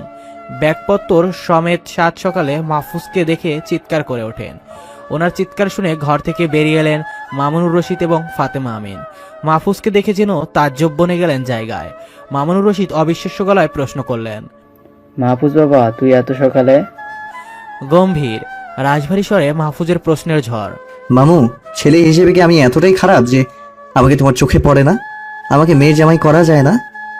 আকস্মিক প্রস্তাবে হক চকিয়ে গেলেন মামুনুর রশিদ। পরক্ষণে নিছক মজা ভেবে তিনি মাহফুজের কাঁধে হাত রাখেন। একগাল হেসে বলেন, এসব মজা পরে হবে। সিলেট থেকে ফিরলি নিশ্চয়, তোকে ক্লান্ত দেখাচ্ছে। আগে হাত মুখ ধুয়ে কিছু খেয়ে নিবি, চল। মামুনুর রশিদ হাত ধরে টানতেই মাহফুজ নড়ল না, নিশ্চয় অবিচল রইল। আমি কি পাত্র হিসেবে এতটাই অযোগ্য কিংবা ছোট যে আমার দেওয়া প্রস্তাব তোমার কাছে মজা মনে হচ্ছে? মাহফুজের গুরুগম্ভীর কথায় ভরকে গেলেন তিনি। প্রশ্নের জবাবে কি বলা যায় ইতস্তত করতে লাগলেন। মাহফুজ ধপ করে ওনার সামনে হাঁটু গেড়ে বসে পড়ল। হাত জোর করে অনুনয় করে বলে, তোমার মেয়েটাকে আমার অবাধ্য মন ভালোবেসে ফেলেছে মামু। তোমার কাছে হাত জোর করছি। অবনীকে অন্য কোথাও বিয়ে দিয়ে আমায় নিঃস্ব করো না। 3 কবুল বলে সারা জীবনের জন্য গ্রহণ করতে চাই। তুমি এখন বললে এখন। কথা দিচ্ছি তোমার কাছে যেমন রাজকন্যার মতো ছিল, আমার কাছেও রাজরানীর মতোই থাকবে। অনাকাঙ্ক্ষিত প্রস্তাবে ওনার বলা উচিত ভেবে পেলেন না তিনি। আকস্মিক কর্মকাণ্ডে ওনার মাথা কাজ বন্ধ করে দিয়েছে। বোধশূন্যের মতো মাহফুজের মুখের দিকে নিষ্প্রাণ চাহনি নিবদ্ধ করে চেয়ে রইলেন অপলক। এতক্ষণ পিছনে দাঁড়িয়ে সব শুনলেন ফাতেমা আমিন। মাহফুজের কথা শেষ হতেই আর দাঁড়ালেন না, হনহনিয়ে গেল অবনীর কাছে। থমথমে পরিবেশ। দুই পরিবার একত্র হয়েছে ব্যাপারটা ফয়সালা করার জন্য। অবনীর 2 গালে আঙুলের দাগ স্পষ্ট। ফোলা ফোলা চোখ মুখ, ঠোঁটের কোণ কিঞ্চিত কাটা, রক্ত জমাট বেঁধেছে সেখানে, বিধ্বস্ত চেহারা। মেয়েটার দিকে তাকানো যাচ্ছে না। অবনীর দিকে এক পলক তাকিয়ে আফসানা খানম ফাতেমা আমিনকে উদ্দেশ্য করে বলেন, মায়ের অধিকার ফলাচ্ছে তো বেশ ভালোই। ফাতেমা আমিন আগুন ঝরা কণ্ঠে বললেন, যে সন্তান মাকে দেওয়া কথা রাখতে পারে না সে সন্তানকে যে একবারে মেরে ফেললিনি, এটাই ভাগ্য। চমকায় মাহফুজ। অবনীর দূরে দূরে থাকার রহস্য এতদিনে উদ্ঘাটন করতে পারল সে। আফসানা খানম তীক্ষ্ণ দৃষ্টিতে তাকিয়ে আছেন। ফাতেমা আমিন পুনরায় বলেন, আমাকে ওয়াদা করো প্রেমের সম্পর্কে জড়িয়েছে সে। আমি যে মা, আমাকে দেওয়ার ওয়াদার মূল্যটা কোথায় রইল? 1.5 বছর মেয়েটাকে কাছ থেকে দেখেছি, কই কখনো তো মনে হলো না ছেলে মেয়ে দুটোর মাঝে প্রণয়ের সম্পর্ক আছে। বরং মাহফুজ বাসায় এলে অবনী নিজেকে আড়াল করে নিত। আমি বুঝি কেন সে নিজেকে আড়াল করে নিত, কেন বারবার বলতো বাসা ছেড়ে হোস্টেলে উঠবে। আমি বাসায় থেকেও কিছু টের পেলাম না, অথচ তুমি গ্রামে বসে সব টের পেয়ে গেলে। আর দুজনের মাঝে যদি প্রণয়ের একটা সম্পর্ক থেকেও থাকে তাহলে সমস্যাটা কোথায়? তুমি বা আপত্তি করছো কেন? অবনীকে ছেলের বউ করতে আমি তো রাজি। তুমি জেদ ধরে বসে আছো কেন? আমার ছেলেকে অযোগ্য নাকি শিক্ষা দীক্ষায় কোনো অংশে কম? দীর্ঘ নিঃশ্বাস ফেলেন ফাতেমা আমিন। আমার কাছে কোনো সম্পর্ক না হতে পারে আপা, কিন্তু আমাদের মতো গ্রামীণ মানুষের যে বিরাট সমস্যা, উঠতে বসতে সমাজে মানুষ বলবে পড়াশোনার নামে আমার মেয়েকে লেলিয়ে দিয়েছি আপনার ছেলের পিছনে। আমার মেয়ের চরিত্র নিয়ে চুল ছেঁড়াছেড়ি বিশ্লেষণ হবে প্রতিটা ঘরে ঘরে, বাজারের প্রতিটা দোকানে দোকানে এসব নিয়ে আলোচনা হবে। বলবে মামুনুল রশিদের মেয়ের চরিত্র ভালো না। এখানে সম্মান অর্জন করা সহজ হলেও সেই সম্মান বজায় রেখে চলা বড় কঠিন। মানুষ ওত পেতে গবেষণা করার জন্য। যেখানে ওদের মাঝে প্রেমের কোনো সম্পর্ক নেই, সেখানে তোমার গ্রামবাসীকে কে জানাবে ওদের প্রেমের বিয়ে? প্রেম থাকলে না হয়তো হতো। ক্যাটকেটে গলায় বললেন আফসানা খানম। ওদের আলাদা করে কিছু বলতে হয় না, ক বললে পুরো কাব্য রচনা করে ফেলে। ফাতেমা আমিনের কথা শুনে ক্ষণকাল নীরব রইলেন আফসানা খানম, তারপর তেরে গেলেন মাহফুজের দিকে। বাপের মতো বলদ হয়েছে, পছন্দ করিস তুই আমার কাছে বলবি, তোদের মিল করানোর দায়িত্ব আমার, তা না নিজে নিজে পাকনামি করতে এসেছে। দেখ মেয়েটাকে কিভাবে মেরেছে, একবার আমার কাছে মনের কথা বলে দেখতাম আমার বাসার ভেতর থেকে কে অবনীকে নিয়ে আসে। আহ, আফসানা ছেলে মেয়েদের সামনে কিসব বলে যাচ্ছ? এই তুমি চুপ থাকো। বলে শহীদুল হককে একেবারে চুপ করিয়ে দিলেন তিনি। রণমূর্তি ধারণ করেছেন তিনি, রাগে গজগজ করছেন। কাগজে কলমে শিক্ষিত হয়েও যদি সমাজ কি বলবে, সমাজ কি চোখে দেখবে এসব নিয়ে পড়ে থাকো, তবে আমার সত্যিই কিছু বলার নেই। তোমার কাছে তোমার ওই সো কল সমাজের দাম বেশি হতে পারে, তবে আমার কাছে আমার সন্তানের চাহিদার মূল্য এর থেকেও অনেক গুণ বেশি। আমার সন্তানের চাওয়া পাওয়ার মূল্যায়ন আমি একটু বেশি করি। সবকিছুর ঊর্ধ্বে আমার সন্তান আমার কাছে কি চাইলো সেটা। সাধ্যের মধ্যে থাকার পরও যদি সমাজের ভয়ে আমি আমার সন্তানের চাহিদা পূরণ করতে না পারি, তবে নিজেকে মায়ের কাতারে নিজেকে কখনোই ফেলবই না। এতটুকু বলে থামলেন তিনি। বিরতিহীন কথাগুলো বলে জোরে জোরে নিঃশ্বাস নিচ্ছেন। এক নাগারে কথাগুলো বলে গলা শুকিয়ে এসেছে, ফাঁকা ঢোক গিলে একটু দম নিয়ে পুনরায় বলেন, প্রিয়জন হারিয়ে আমার সন্তান যদি মৃত্যুশোক ভোগ করে, তোমার সেই সমাজ তাকে সান্ত্বনা দেবে না, বরং তামাশা দেখবে। আমি ছেলে মেয়ে দুটোকে একা হাতে মানুষ করেছি, প্রচুর জ্বালিয়েছে, বিরক্ত করেছে আমায়, কিন্তু কোনোদিন ফুলের টোকাও দিইনি। অথচ নিজের মেয়েটার দিকে তো তাকাও তুমি, কিভাবে মেরেছো। আজ তুমি না হয়ে যদি মামুন এই কাজ করতো, আমি ছেলে মেয়ে কাউকে তোয়াক্কা করতাম না, ওর গায়ে হাত ওঠাতাম। সন্তান মারার বস্তু না, যে ইচ্ছে হলো আর মারলাম। যার সন্তান নেই তাকে একটা বার জিজ্ঞেস করে দেখো, না চাইতে আল্লাহর দরবারে পেয়ে গেছে তো, তাই সন্তান নামক বস্তুটার মূল্য বোঝো না। আমার ছেলেটা ঝোঁকের বসে এসে কি না কি করলো, আর তুমি মেয়ের গায়ে হাত তুললে? হাত কাঁপেনি এত বড় মেয়ের গায়ে হাত তুলতে? প্রশ্নটা করে ফাতেমা আমিনের দিকে শরৎ চোখে তাকিয়ে রইলেন তিনি। চোখ মুখ দিয়ে আগুন বেরোচ্ছে ওনার, বেশ উত্তেজিত তিনি। আপনার ছেলে মেয়ে যদি রাস্তা থেকে কাউকে ধরে এনে বলে তাকে বিয়ে করবে, আপনি রাজি হয়ে যাবেন? অবশ্যই না, সে বললে তো আর হবে না। আমি দেখবো সে মানুষ হিসেবে কেমন, আমার সন্তানকে আগলে কিংবা সুখে রাখবে কি না, সম্মান করবে কিনা। কারণ প্রত্যেকটা সম্পর্কে যেমন ভালোবাসা থাকা জরুরি, তেমনি সম্মান আর শ্রদ্ধা থাকাটাও জরুরি। সম্মান আর শ্রদ্ধা না থাকলে সম্পর্ককে সামনে এগিয়ে নেওয়া যায় না। আর যদি বলো টাকা পয়সার কথা, ওটা একসময় হয়ে যায়। মাহফুজের বাবার সাথে আমার যখন বিয়ে হয়, তখন গ্রামে ওদের 2 কামরা একটা বাড়ির মাটির ঘর ছিল। এক রুম থেকে ফিসফিস করে কথা বললেও অন্য রুমে শোনা যেত। সেই জায়গা থেকে ঢাকা শহরে আমার একটা ফ্ল্যাট রয়েছে। তোমার দুলাভাই 2খানে শেয়ারের জমি কিনেছে, ওসব টাকা পয়সা দিয়ে আমি ভাবি না। বুবু থামো না, এত উত্তেজিত না হয়ে ঠান্ডা মাথায় সিদ্ধান্ত নাও। সামান্য ব্যাপারটাকে কেন জল ঘোলা করছো? রাগী চোখে মামুনুর রশিদের দিকে তাকালেন তিনি। আমি জল ঘোলা করছি নাকি তোর বউ? মানছি আমার ছেলেটা একটা ভুল করেই ফেলেছে, আমাদের না বলে সরাসরি বিয়ের প্রস্তাবটা তোকে দিয়েছে। এখানে ভুল তো কিছু নেই, আমাদের তরফ থেকে কোনো আপত্তি নেই, তাহলে তোরা কেন মানতে চাইছিস না? এতক্ষণ চুপ করে থাকলেও এবার একটু নড়ে চড়ে বসলেন শহীদুল হক। এতক্ষণ তোমরা মহিলারা অনেক কিছু বললে, শুনলাম তোমাদের কথা। এবার আমি কিছু কথা বলি। মনে করো এই পর্যন্ত যা যা ঘটেছে তার কিছুই ঘটেনি, সবটা স্বাভাবিক। মামুনের কাছে যদি আমি তার মেয়েকে চাই, আমার বিশ্বাস সে আমাকে ফিরাবে না। অবনীর অভিভাবক হিসেবে মামুন ছাড়াও তুমি আছো। আমার দৃষ্টিতে একটা সন্তানের উপর মায়ের অধিকারটা হয়তো একটু বেশিই থাকে। আমার ছেলের পক্ষ থেকে তার আর্জিটা আমি পেশ করছি। বলতে পারো তোমার কাছে একটা আবদার করলাম, তোমার মেয়েটা আমাকে দিবে। ছেলের বউ না, আমি তাকে নিজের মেয়ে করে রাখবে আমার আবদারটা? মামুনুর রশিদ কিছু বলতে নিলে হাত থামিয়ে দেন তিনি। আমি তোমার কাছে মেয়েটাকে চাইনি শালা সাহেব, আমি মেয়েকে চেয়েছি মেয়ের মায়ের কাছে, সে হ্যাঁ বললে হ্যাঁ, প্রয়োজন পড়লে আজই বিয়ে হবে, আর না বললে না। এর বাহিরে আর কেউ কোনো কথা বলবে না। আমি তার সিদ্ধান্তকে সম্মান করব। ফাতেমার উপর ছেড়ে দিলাম সবটা। এতক্ষণের এত রাগারাগি, এত কথা যেন মুহূর্তে নীরব হয়ে গেল। সবাই চাতক পাখির মতো ফাতেমা আমিনের দিকে তাকিয়ে আছে, তার উত্তরটা কি হয় জানার জন্য। মাহফুজ থ মেরে বসে আছে, উত্তরটা কি হয় জানার জন্য। বক্ষস্থলে আলোড়ন সৃষ্টি হচ্ছে তার, ক্ষণে ক্ষণে বাড়ছে হৃদযন্ত্রের লাফানোর, ঘাম দিচ্ছে শরীরে রক্ত চলাচলে গতি বেড়েছে। আজ একটা উত্তরে হয়তো দুজনের পথ চলা শুরু হবে, নয়তো সারা জীবনের দুজনের পথ আলাদা হয়ে যাবে। এটাই হবে দুজনের শেষ দেখা। শেষ দেখা কথাটা ভাবতেই বুকটা কেঁপে উঠল তার, হাত পা ক্ষীণ কাঁপতে লাগলো। কাল বিলম্ব না করে তৎক্ষণাৎ অবনীর আঘাত জর্জরিত বিধ্বস্ত মুখ নেত্রপাত করে সে। এবার যেন অন্তর্দেশ তার হুহু করে কেঁদে উঠল। মিনিট 20 অতিক্রম হওয়ার পর ফাতেমা আমিন জবাব দিলেন, পৃথিবীতে সবচেয়ে কঠিন প্যাচ হচ্ছে কথার প্যাচ। সব রকম প্যাচ থেকে সহজে বের হওয়া গেলেও কথার প্যাচ একবার আটকে গেলে সহজে বের হওয়া যায় না। হিতাহিত জ্ঞান শূন্য হয়ে পড়ে মানুষের, উপস্থিত বুদ্ধি লোপ পায়। কথার পিঠে কি উত্তর দিবে বুঝে উঠতে পারে না। বয়োজ্যেষ্ঠ শহীদুল হক তেমনি নিজের তীক্ষ্ণ বুদ্ধিমত্তা দ্বারা ফাতেমা আমিনকে কথার জালে আটকেছেন, নিজের কথার জালে কোণঠাসা করেছেন ফাতেমা আমিনকে।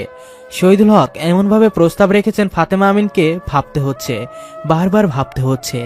সবার কথা যেমন রাখা যায় না, তেমনি কারো কারো কথা ফেলাও যায় না। মেঝেতে দৃষ্টি নিবদ্ধ করেন তিনি, ভেবেই চলেছেন। শুকনো ঠোঁটজোড়া জিহ্বা দ্বারা ভিজিয়ে নিলেন তিনি।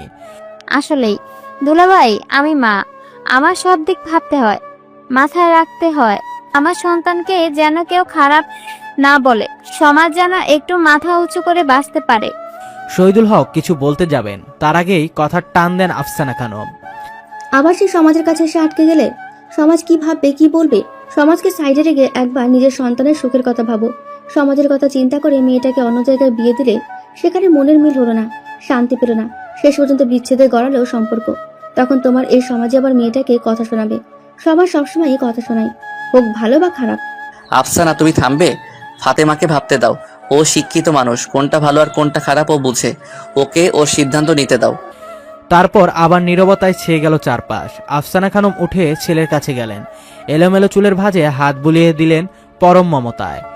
আমি জানি ফাতেমার উত্তর না হবে। মন খারাপ করিস না বাবা, এক জীবনে সবার সবকিছু পাওয়া হয় না, কিছু কিছু অপূর্ণতা থেকে যায়। ধরে নে এটাই তোর অপূর্ণতা। সবাই তো আর তোর মায়ের মতো সমাজকে বুড়ো আঙুল দেখাতে পারে না। অনেকে সন্তানের থেকেও বেশি সোকল সমাজকে দেখে। মাহফুজের রক্তিম চোখ জুড়ায় হাহাকার, প্রিয় মানুষটাকে হারিয়ে ভয়। ব্যাকুল চোখ জুড়া তার অবনীতে নিবদ্ধ। কি অদ্ভুত, মেয়েটাকে দেখেও আজ তার চোখের তৃষ্ণা মিটছে না। তৃষ্ণা পিপাসা কেবল বাড়ছে। তবে কি আজই দেখা? বক্ষস্থলে কেমন অদ্ভুত অনুভূতি হচ্ছে তার।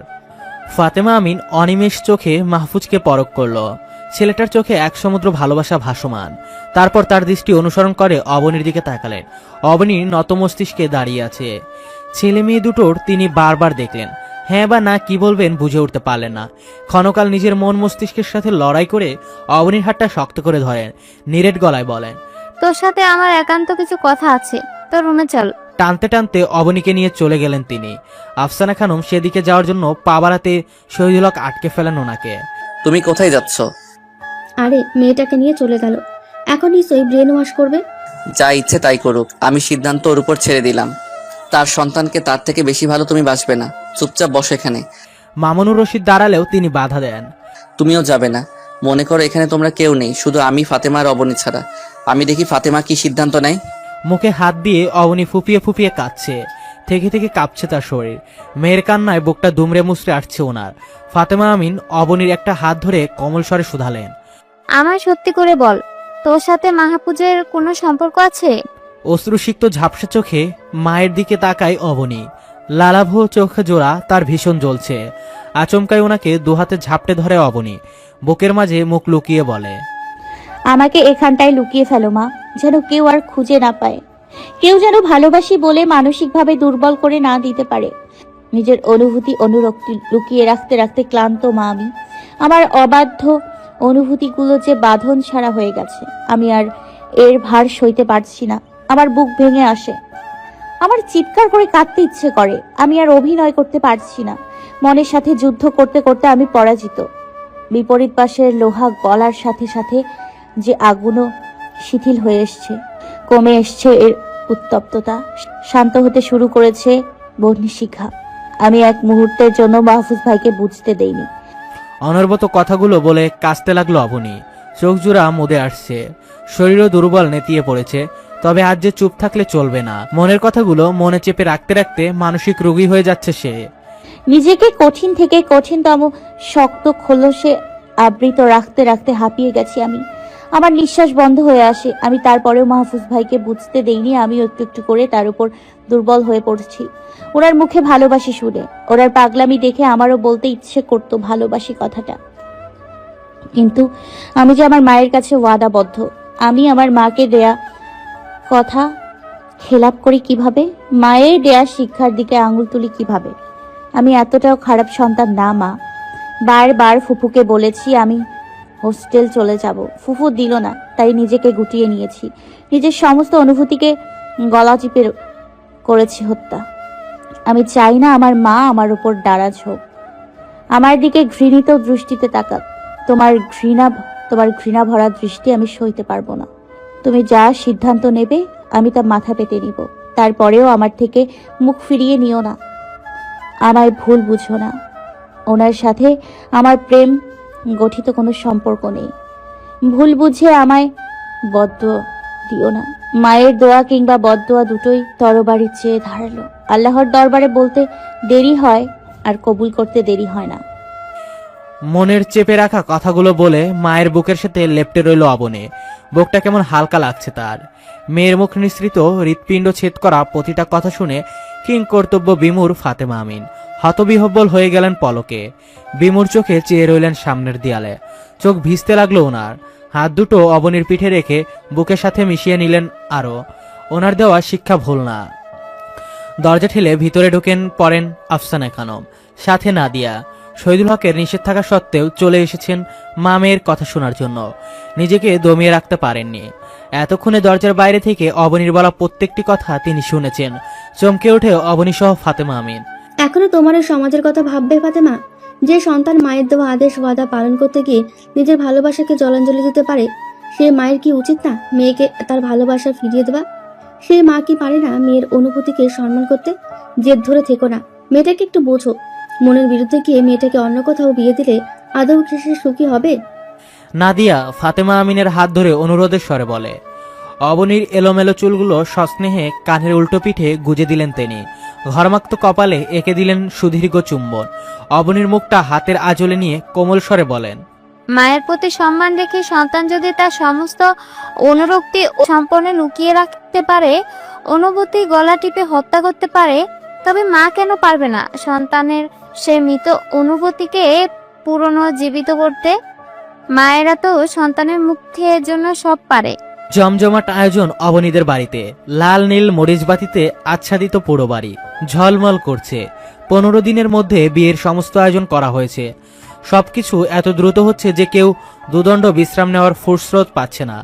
এদিকে গেলেও ওদিক হচ্ছে না, ওদিকে গেলে এদিকের কাজ অসম্পূর্ণ থেকে যাচ্ছে। সবাই একেবারে মহাব্যস্ত। সবাই চেয়েছিল ঝামেলা না করে মোটামুটি ঘরোয়া আয়োজন পবিত্র কাজটা সেরে ফেলতে। তবে বাধা হয়ে দাঁড়ান আফসানা খানম। কাট কাট গলায় বলেছিলেন, আমি চুরি করতে এসেছি যে ঘরোয়াভাবে কাজ সারবো। আমার একমাত্র ছেলের বিয়ে, বিরাট আয়োজন হবে। ছেলের বউকে সাজিয়ে সবার সামনে দিয়ে নিয়ে যাবো। আর কথা বাড়ায়নি কেউ। প্রথমেই যে রণমূর্তি ধারণ করেছিলেন কেউ আর কিছু বলার সাহসী পায়নি। সবাই যখন বিয়ে নিয়ে আলোচনায় মত্ত, তখন গুটি গুটি পায়ে অবনীর কাছে এসেছিল মাহফুজ। অবনী তখনও কাঁদছিল অনাকাঙ্ক্ষিত প্রিয় মানুষটাকে পাওয়ার খুশিতে, মনের সুপ্ত কল্পনা বাস্তবে রূপ নেওয়ার আনন্দে। মাহফুজ মিনিট কয়েক অবনীকে পর্যবেক্ষণ করে, তারপর আচমকাই বলে ওঠে, কাঁদতে থাক, একেবারে জীবনের সাথে জড়িয়ে নিচ্ছি। হাজার বাধা বিপত্তি এলেও ছাড়বো না। আমিও দেখবো নিজেকে ঠিক কতটা শক্ত খোলসে আবৃত করেছিস। আমার খুব কাছে রেখে শোধ তুলবো আমি সমস্ত প্রেম লুকিয়ে রাখার জন্য, আমাকে কষ্ট দেওয়ার জন্য। এমনি এমনি ছেড়ে দিব? এত ভালো মানুষ আমি নই। আমি সুদে আসলে সব ফিরিয়ে দেব। আকস্মিক মাহফুজের গলার স্বর পেয়ে চমকে ওঠে অবনী। চোখের পানি মুছে বোকার মতো তাকিয়ে থাকে। সেদিনের পর 15টা দিন গত হলেও মাহফুজ একবারও তাকে কল করেনি। তার সাথে একটু কথা বলার ইচ্ছেও পোষণ করেনি। অবনী বুঝে গেছে মানুষটার অভিমানের মাত্রা প্রখর। ভালোবাসাটা যেমন গভীর, তেমনি অভিমানটাও প্রখর। মেহেদিরাঙা হাতের দিকে তাকিয়ে বিগত দিনগুলোর কথা ভাবতে থাকে অবনী। হাতের মধ্যখানে নকশা করে মাহফুজের নামটা লেখা, গাঢ় রং হয়েছে। সেই নামটার দিকে তাকিয়ে রইল অপলক, অনিমেষ। শুনেছে মেহেদির রং গাঢ় হলে নাকি স্বামী বেশি ভালোবাসে। কথাটা ভাবতেই লজ্জায় আড়ষ্ট হয় সে। মেহেদিরাঙা দুহাতে মুখ ঢেকে ফেলে। কারো পায়ের আওয়াজ পেয়ে স্বাভাবিক হয় অবনী। কাঁচা হলদে রঙের শাড়ির আঁচলটা গায়ে জড়িয়ে নিল ভালো করে। ব্যস্ত পায়ে ফাতেমা আমিন এসে উপস্থিত হয় সেখানে। চল মা, বেলা বাড়ছে, এক্ষুনি গোসল করতে হবে। সবাই উঠোনে অপেক্ষা করছে। অবনী মায়ের দিকে তাকিয়ে কাতর ব্যাকুল চোখে। এই মানুষটাই রাজি ছিলেন না, আর আজ এই মানুষটাই কত খুশি সন্তানের সুখের কথা ভেবে। হয়তো সব মায়েরা বোধ হয় চায় তার সন্তান সুখে থাকুক, শান্তিতে থাকুক। তাকিয়ে রইলি কেন? চল। অবনী ধীর পায়ে বাইরে এলো। উঠোনের মাঝে গোল করে কলস রাখা। সবাই অপেক্ষা করছে অবনীর দুগালে হলুদের প্রলেপ। মেয়েদের হয়তো এই রূপে একটু বেশি মায়াবী লাগে। ফাতেমা আমিন অতি সন্তর্পণে চোখের পানি আড়াল করে ফেলেন। অবনীর মাথায় পানি ঢালছে, চুলের গোড়া চুইয়ে চোখ মুখ ভিজিয়ে দিল সেই পানি। নাকের ডগা হতে টপ টপ করে পানি ঝরছে। আবেশে চোখ বন্ধ করে ফেলে সে। চোখ বন্ধ করতে মাহফুজের মুখটা ভেসে উঠল। এই মানুষটাই পাগলামির জন্য আজকের এই দিনের মুখ সে দেখতে পেল। আর কয়েক সেকেন্ড পর সে কেবল এই পাগলাটে মানুষটার এই মানুষটার অতি নিকটে যাওয়ার জন্য আর ভয় পেতে হবে না। পার্লার থেকে ফিরছে অবনী। বরযাত্রী এখনো আসেনি। অন্যান্য মেহমানরা আসছে, খাচ্ছে, কেউ চলে যাচ্ছে, কেউ অবনীর পাশে এটা ওটা জিজ্ঞেস করছে। ফাতেমা আমিন এলেন অবনীর কাছে। মেয়ের পাশে বসে মুখটার দিকে তাকিয়ে রইলেন। ধীরে ধীরে ওনার চোখ ভিজতে লাগলো। চোখের পানি লোকানোর ব্যর্থ চেষ্টা করেও পারলেন না, বাদ মানল না। মনটা হু করে কেঁদে উঠল। সেই কান্না প্রকাশিত হলো না চোখ দিয়ে। অবনীর দুই চোখ ঝাপসা হয়ে এলো। ফাতেমা আমিন অবনীর কনিষ্ঠ আঙুলে হালকা কামড় দিলেন। কপালে সুদীর্ঘ চুম্বন এঁকে ক্রন্দনরত কণ্ঠে বলেন, কারণ নজর যেন না লাগে। স্বামী সোহাগী হও মা। পৃথিবীর সমস্ত সুখ তোমার কপালে জুটুক। পরিবারটাকে আপন করে নিও। যারা তোমায় ভালোবেসে তাদের ভালোবাসা কখনো কার্পণ্য করো না। মায়ের দোয়া সবসময় তোমার সাথে থাকবে। অবনী নিজের আবেগ ধরে রাখতে পারল না, আঁকড়ে ধরে মাকে। ফাতেমা আমিনও মেয়ের সাথে পাল্লা দিয়ে কাঁদছেন। এভাবে কাঁদে না, মেকআপ নষ্ট হয়ে যাবে। অবনী নাক টেনে জবাব দেয়, উঠবে না, ওয়াটারপ্রুফ। ছোট্ট আবিদ পাঞ্জাবি গায়ে গুটি গুটি পায়ে এসে উপস্থিত হয় সেখানে। বধূবেশে থাকা অবনীর দিকে এক পলক তাকিয়ে ফাতেমা আমিনের আঁচল টেনে ধরে। কি বাবা? হাত বাড়ায় কোলে নেওয়ার জন্য। কোলে তুলে নেন তিনি। আবিদ বাদে সবাই অবনী দেখছে। আবিদকে এমন করতে দেখে ফাতেমা আমিন বলেন, এটা অবন্ত। অবনীর নাম নিতেই বেশ শুকনো চোখ পরক করতে লাগে সে। পরক্ষণে নাক সিটকে অন্যদিকে তাকায়।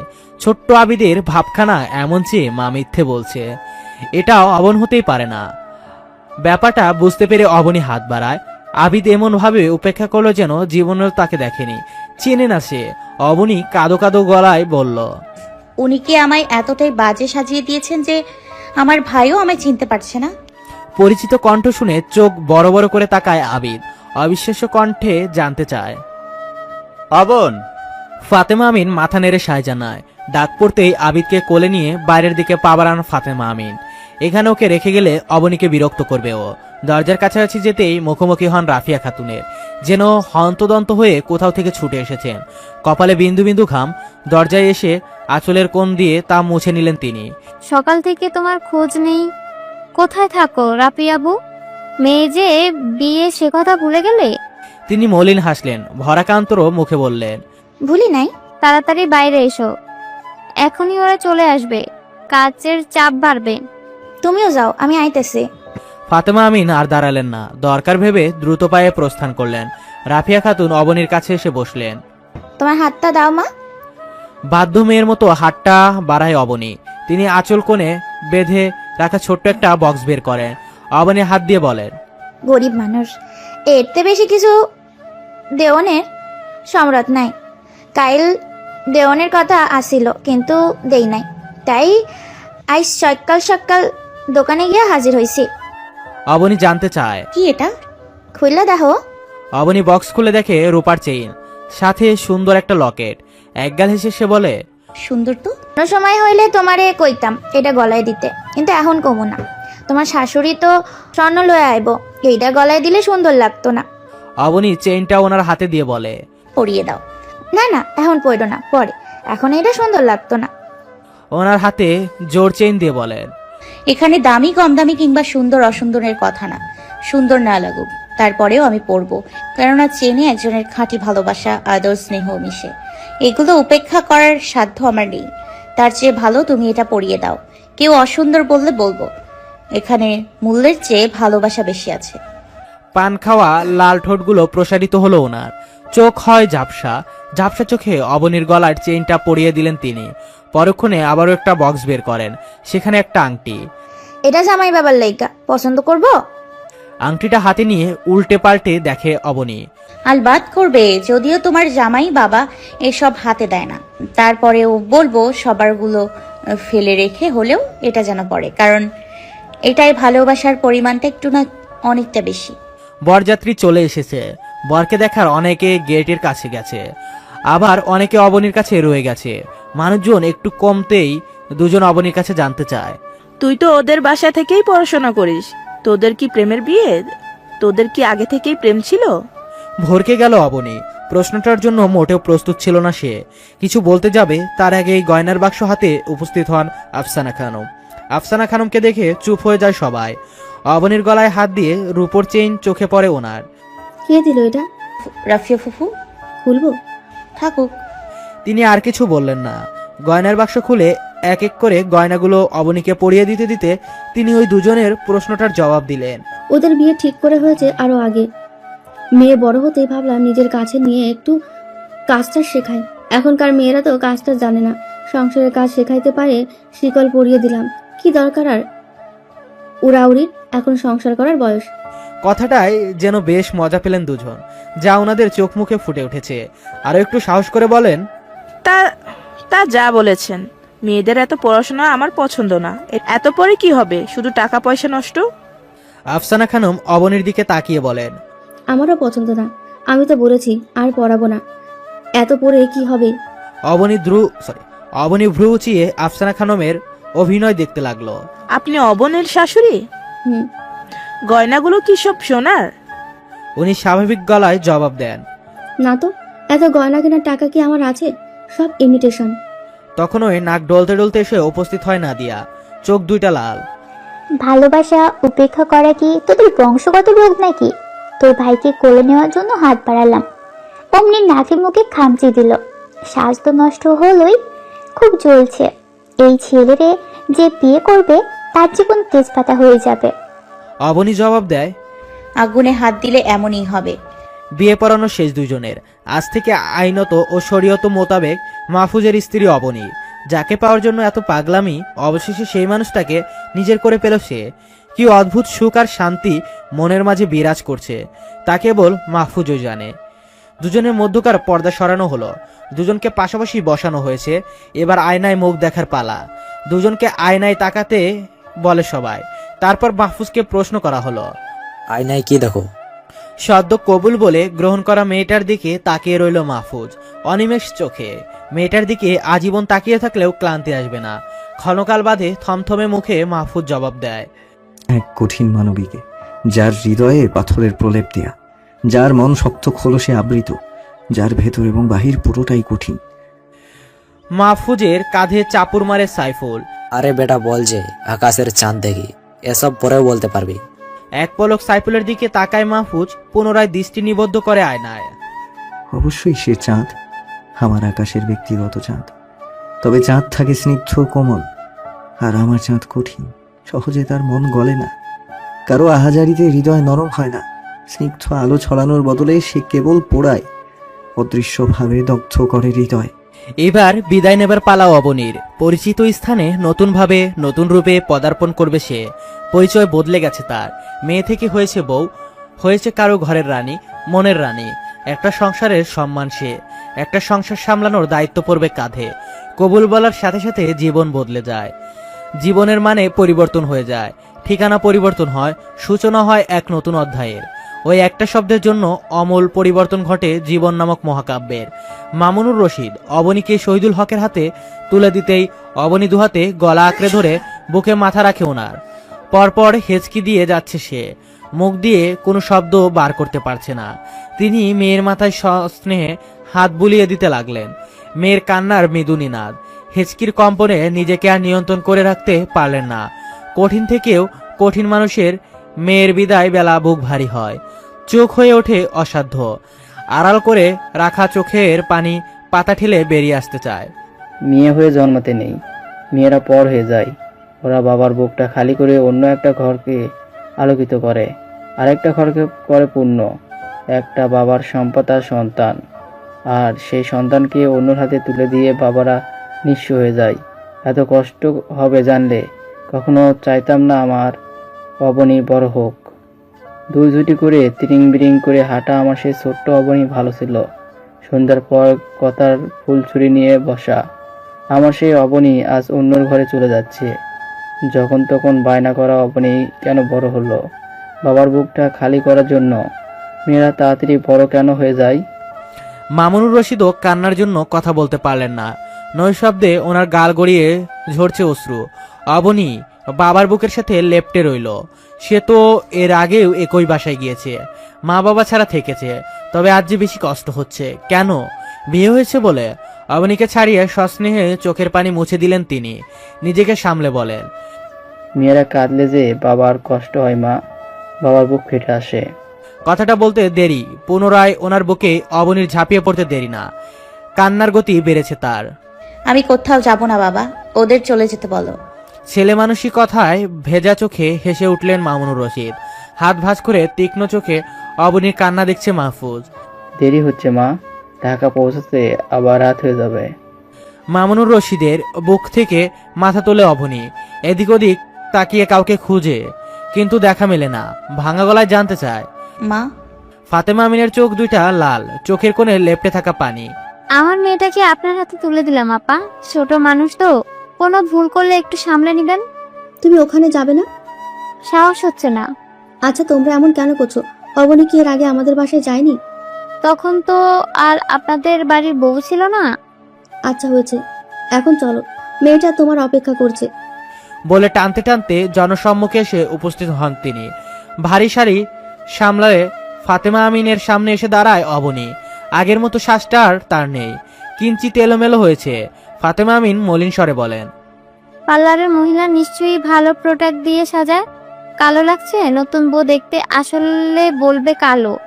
ঠোঁট কামড়ে কান্না নিবারণের চেষ্টা চালিয়েও পারে না। ফাতেমা আমিনকে জড়িয়ে ধরে শব্দযোগে কাঁদতে লাগে। রাফিয়া খাতুন আবিদকে কোলে নিয়ে এলে হাত বাড়ায় অবনী। কোনো ভনিতা ছাড়াই অবনীর কোলে চলে গেল, মিশে রইল অবনীর বুকের সাথে। অবনকে মনে পড়বে? মাথা তুলে তাকায় সে একবার, তারপর আবারও মিশে রয় বুকে। রক্তের টান হয়তো একেই বলে। অবনীদের গাড়ি ছেড়ে দিয়েছে। গাড়িতে অবনী, মাহফুজ, নাদিয়ার ড্রাইভার। গাড়ি চোখের আড়াল হতে মামুনুর রশিদ শহীদুল হকের হাতটা ধরেন, পুনরায় বলেন, দুলাভাই আমার, মেয়েটাকে আপনার আমানতে দিলাম, আর কিছু বলবো না। তিনি কিছু বলেন না। মামুনুর রশিদের কাঁধে রেখে কেবল নীরবে সান্ত্বনা দেন। অবনী যাওয়ার পরপরই আরো কান্নায় ভেঙে পড়েন ফাতেমা আমিন। তোমরা যদি ছোটদের মতো ব্যবহার করো তাহলে হয়। মেয়ে বড় হয়েছে, বিয়ে দেবে না? আমাদেরও তো যেতে হবে। বিদায় নিয়ে আসার পথে দুজন বয়োজ্যেষ্ঠ নারীর কথা শুনে পা থেমে যায় আফসানা খানমের। মা কি পোলার বিয়া খাইতে আসে? কোন দিনকাল আইলো রে? বয়সের দিকে তাকিয়ে জবাব দিতে ইচ্ছে করলো না ওনার। পা চালিয়ে সামনে এগিয়ে গেলেন। কি ভেবে আবারও তাদের সম্মুখে এসে দাঁড়ান। ছেলেটা পেটে ধরলাম, বড় করলাম, আজ ছেলে নতুন জীবন শুরু করবে, আর আমি মা হয়ে দেখবো না? আগের কালের নিয়ম নীতি নিয়ে আমি বসে থাকবো না। সন্তানের জীবনের প্রতিটা ধাপ আমি মা হয়ে উপভোগ করতে চাই। হকচকিয়ে গেলেন তারা। আফসানা খানম যে কথাটা শুনে ফেলবে এটা তাদের ধারণাতীত ছিল না। গাড়ি চলছে আপন গতিতে। কাঁচা রাস্তা ছেড়ে মেইন রোডে গাড়ি চললেও অবনীর কান্না এখনো থামেনি। ফোফাচ্ছে সে। বিরক্তি ভরা চাহনি নিক্ষেপ করে মাহফুজ। ক্যাটকেটে স্বরে নাদিয়াকে উদ্দেশ্য করে বলে, এ আমাদের বাসায় আর থাকেনি, প্রথমবার যাচ্ছে। এখানে কান্নার কি হলো? এমন ভাবে কাঁদছে যেন আমরা নিয়ে ওকে পাচার করে দেব, না হয় মেরে মাটি চাপা দেব। একে থামতে বল, সে কখন থেকে কাঁদছে, চোখের পানি কি শেষ হয় না? তোমাদের মাঝে আমায় টানছো কেন? তুমি নিজেই বলো। নাদিয়ার কথাকে সেভাবে পাত্তা দিল না কেউ। অবনী নাক টেনে জবাব দেয়, তখনকার যাওয়া আর এখনকার যাওয়ার মাঝে অনেক পার্থক্য। তখন কোনো পার্থক্য নেই, আমার মাথায় সিংহ গজায়নি আর পিঠে ডানাও হয়নি। পার্থক্য শুধু আগে ছিলি মায়ের ভাইজি হয়ে, যেটা ছিল অস্থায়ী, আর এখন থাকবি মায়ের পুত্রবধূ হয়ে, যা স্থায়ী। আগে ঘুমাতি নাদিয়ার সাথে, তারপর একটু ধীর গলায় বলে, এখন ঘুমাবি আমার রুমে। আমার সম্পূর্ণ করে না কথা, মনোযোগ দেয় ছুটে চলা রাস্তার দিকে। শিশির কথা শুনে হতবিহ্বল অবনী। অপ্রস্তুত হলো ভীষণ, কান্না আপনা আপনি বন্ধ হয়ে গেছে তার। আর চোখে নাদিয়ার ড্রাইভারের দিকে তাকায় সে। তারা কি শুনছে? শুনলে কি ভাববে? অভিমানে কোথায় কি বলতে হয় সব বিবেক বুদ্ধি লোপ পেয়েছে লোকটার। দূরত্ব বাড়িয়ে জানালা ঘেঁষে বসে সে। দুজনের মাঝে এক হাত সমান দূরত্ব। বিয়ের পর বরেরা বউকে বুকে জড়িয়ে নেয়, এটা ওটা বলে সান্ত্বনা দেয়। যেই কান্না না করে, অথচ তাকে পাগল পাগল হয়ে বিয়ে করা ছেলেটা তার সাথে ঝগড়া করছে, তাকে অপ্রস্তুত করছে। চোখ মুখ কালো করে সেও দৃষ্টি নিবদ্ধ করে বাইরে।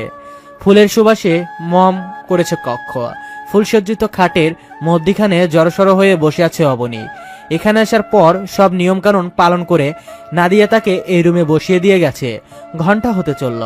পরিচিত বাসা, পরিচিত ঘর আর পরিচিত মানুষ। তারপরও বুকের ভিতর এক নতুন অনুভূতি সূচনা হচ্ছে অবনীর। এর আগেও এই কক্ষে অবনী এসেছে, তবে এখানকার অনুভূতি আর তখনকার অনুভূতির মাঝে আকাশ পাতাল তফাৎ। একটু ভালো লাগা, একটু ভয় আর একটু জড়তা, সব মিলিয়ে মিশ্র অনুভূতি। পুরো কক্ষে নজর বোলায় সে। আজ থেকে মানুষটার পাশাপাশি এই কক্ষের মালিক সে নিজেও। খট শব্দে নড়ে চড়ে বসে সে। মাহফুজ এসেছে, থমথমে গম্ভীর মুখ। অবনী আর চোখে একবার তাকিয়ে তৎক্ষণাৎ দৃষ্টি নামিয়ে নেয়। মাহফুজ গায়ের পাঞ্জাবিটা খুলে একটা তোয়ালে নিয়ে ওয়াশরুমে চলে গেল। ইদানিং গরম পড়েছে ভীষণ। মাহফুজ ওয়াশরুমে যাওয়া দেখে অবনীরও ইচ্ছে সব ছেড়ে ছুঁড়ে সারা ঝর্ণার নিচে দাঁড়িয়ে থাকতে। এত ভারী সাজে তার অস্বস্তি হচ্ছে। মিনিট 20 বাদে চুল মুছতে মুছতে বেরিয়ে এলো মাহফুজ। ওয়ার্ডরোব খুলে ছোট্ট একটা বক্স খুলে অবনীর সামনে রাখে। তারপর কি মনে করে আবার খুলে রাখে সেই বক্সটা, ছোট্ট একটা পাথরের আংটি। অবনী হাত বাড়ানোর আগেই প্রস্থান করে মাহফুজ। রুমের সাথে লাগোয়া ছোট্ট বারান্দায় গিয়ে দাঁড়িয়ে থাকে মিনিটের পর মিনিট। মাহফুজের এমন অদ্ভুত আচরণে অবনী হচ্চকিত। কি করবে বুঝে উঠতে পারো না। সারাদিনের ক্লান্তি, গরম, না খাওয়া, ঘুম একসাথে জড়ো হয়েছে। তারপরও এই ভারী সাজ আর ভারী কাপড় নিয়ে বসে রইল সে। সেভাবেই থাকবে, জেদ বাড়ল তার। রাত তখন 2টা। অবনী ঘুমিয়ে পড়েছে ভেবে রুমে এলো মাহফুজ, কিন্তু রুমে এসে চোখ ছানা বড়া তার। অবনী আগের মতো বসে আছে। চমকায় মাহফুজ, তারপরও নিজেকে স্বাভাবিক রেখে বলে, সংসেজে এখানে বসে আছিস কেন? অবনী দুর্বল গলায় জবাব দেয়, যার জন্য সংসেজে গরম সহ্য করে এত রাত অবধি বসে আছি সে তো দেখলো না। সে তৃপ্তি নিয়ে না দেখ এগুলো ধুই কিভাবে? সেজেছি তো কেবল তার জন্য। দরদ দেখাচ্ছিস? কথাটা বলতে গিয়েও বলে না মাহফুজ, হজম করে নেয়। নিরেট গলায় বলে, সামনে রাখা আংটিটা তোর। কোনো প্রতিক্রিয়া দেখায় না অবনী, নিশ্চল বসে রইল। অবনীকে নিষ্ক্রিয় দেখে কাছে এসে বসে মাহফুজ। আংটিটা অবনীর আঙুলে পরিয়ে দিয়ে বলে, এসব রাগ জেদ অন্য কাউকে দেখাবি, আমাকে না। আমি এসব সহ্য করব না। আজকের পর যেদিন এটা আঙ্গুলে না থাকবে সেদিন বুঝাবো আমি কি। ঘুমিয়ে পড়, একটু পরে আজান দেবে।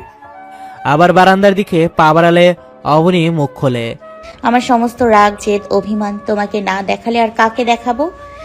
আবার আমার বিয়ে দেবে বুঝি? তাহলে কি সেই বরকে রাগ আর জেদ দেখাবো? পা থেমে যায় মাহফুজের। ঘাড় বাঁকিয়ে তাকায় অবনীর মুখের দিকে।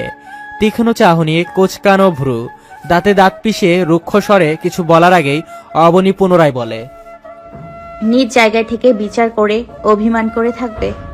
একটা বার আমার জায়গায় নিজেকে বসিয়ে দেখো। আমি কি করতাম? আমি কিছু বললে মা ভাবতো তোমার আর আমার হয়তো সম্পর্ক ছিল, সবটা আরো ঘেটে যেত। অবনীর চোখে মুখে ক্লান্তি, চোখ জোড়ায় অসহায়ত্ব। অসহায়ত্ব মুখের দিকে কিছুক্ষণ তাকিয়ে থেকে আচমকায় নিজের বাহুডোরে আবদ্ধ করে নিল অবনীকে। ভরকে গেল অবনী। আকস্মিক ঘটনায় হকচকিয়ে গেল সে। নির্বোধের মতো রইল সে। এক সেকেন্ড করে কত মিনিট পার হলো গোনা হয় না অবনীর। কাঁধে গরম পানির অস্তিত্ব টের পায় সে। মানুষটা কাঁদছে, তার জন্য কোনো পুরুষ কাঁদছে। বিশ্বাস হয় না তার। কোনো এক পুরুষের অভিমান পানি হয়ে ঝরছে। নিজেও চোখ বন্ধ করে নেয়।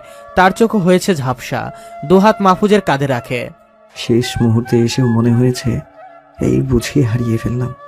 বুকের মাঝে যত্ন করে গড়ে তোলা ভালোবাসা এই বুঝি কেউ নিয়ে গেল।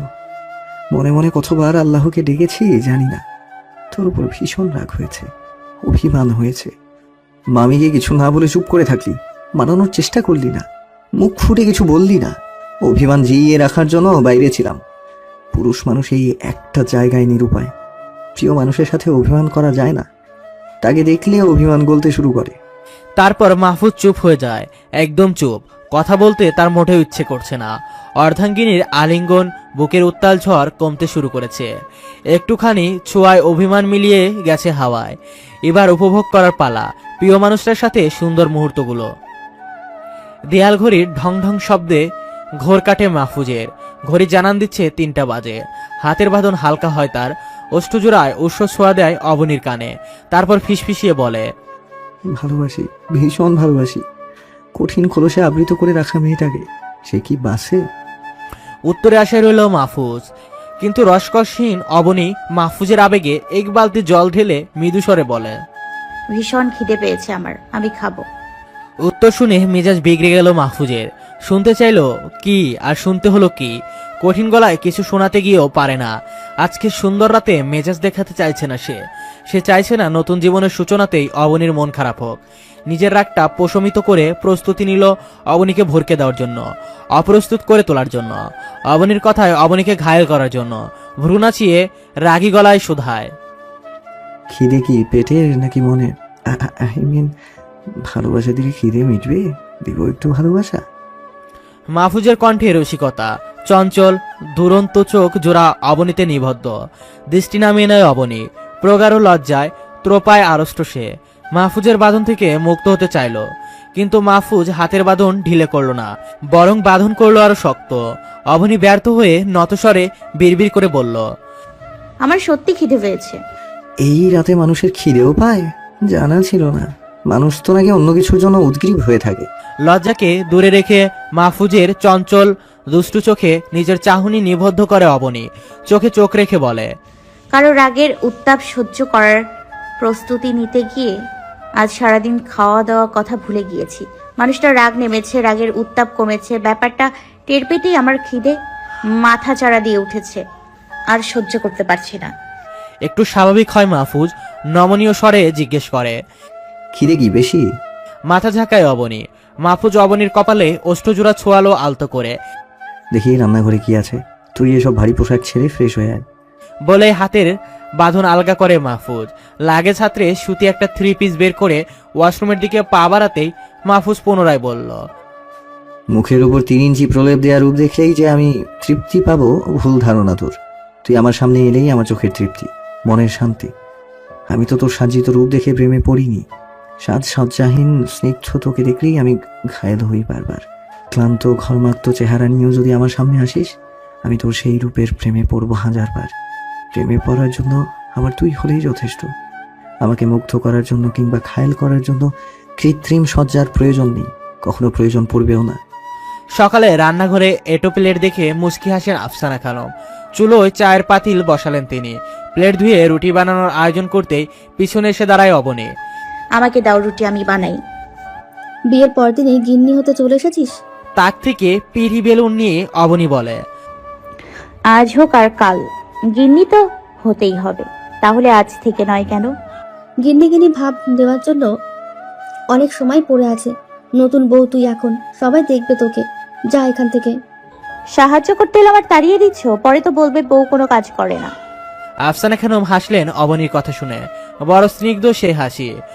এসব নিয়ে আমার মোটেও মাথা ব্যথা নেই। আমার যথেষ্ট বল আছে। প্রথম থেকে আমি আমার সংসারকে একা হাতে সামলে আসছি। তুই আশায় এমন না যে কাজ বেড়েছে, বউ হয়েছিস, অবশ্যই এই সংসারটা সামলাবি। আজ হোক কাল হোক দায়িত্ব তোর কাঁধেই পড়বে। শুধু এইটুকু বলবো, শেষ বয়সে পর করে দিস না। অবনী কিছু বলতে যাবে, তার আগে উনি 1 কাপ চা ওর হাতে দিয়ে বলে, যা তোর শ্বশুরকে দিয়াই। অবনী ভালো করে ঘুমটা টেনে দরজায় এসে দাঁড়ালো। বাবা বলে ডাকবে নাকি ফুফা বলে ডাকবে ইতস্তত করতে লাগলো সে। শহীদুল হক নিউজ পেপারে পাতা উল্টে হাঁক ছেড়ে ডাকেন আফসানা খানমকে। কি গো, চা হলো? দরজায় দৃষ্টি ফেলতে নজর এলো অবনীকে। তিনি একগাল হেসলেন। তোমায় পাঠিয়েছে? দেখেছো, বিয়ে হওয়ার পরদিনই কাজ করাচ্ছে। এটা তো মোটেও ঠিক না। আমি যে তোমার বাবাকে বলে এসেছি তোমায় মেয়ে করে রাখবো, আমার কথার কি হবে? অবনী চায়ের কাপটা ওনার হাতে দিয়ে বলে। মেয়েরাই তো ঘরের কাজ বেশি করে। ওনার উত্তর শুনে তিনি আবারও হাসলেন, তবে কিছু বললেন না। আয়েশ করে চুমুক দিলেন চায়ের কাপে, ঘুমের রেশ কাটানোর জন্য। অবনী পুনরায় রান্নাঘরে পা রাখতেই আফসানা খানম বলেন, একটু পরে এ ও করে হাজার মানুষ আসবে, বিশ্রাম নিতে পারবি না। মানুষ আসার আগে একটু বিশ্রাম নিয়ে নে, তাহলে সারাদিন আর খারাপ লাগবে না। থাকি না আমি। একটা সময় এসব তুই করবি, আজকে না হয় তোর শাশুড়ি তোকে ছুটি দিল। আফসানা খানমের কথার সাথে পেরে উঠল না অবনী, তাই বাধ্য হয়ে রুমে এসেছে। দরজা আটকে দেখলো মাহফুজ গভীর নিদ্রায় নিমগ্ন। সারা রাত ঘুম হয়নি কারো। মাহফুজকে ঘুমোতে দেখে স্বস্তির নিঃশ্বাস ফেলে সে। ওড়না বালিশের পাশে রেখে খাটের একপাশে গুটিসুটি মেরে শুয়ে পড়ল, চোখ বন্ধ করবে। ঠিক এমন সময় মাহফুজ আচমকায় অবনীকে জড়িয়ে ধরে আস্তে পিষ্টে, মুখ ডোবায় গলায়। মাহফুজের গরম নিঃশ্বাস একেবারে স্থির হয়ে গেল অবনী। বরফের ন্যায় জমে গেল তার শরীর। ঘুমাচ্ছি আমি, একদম বিরক্ত করবি না।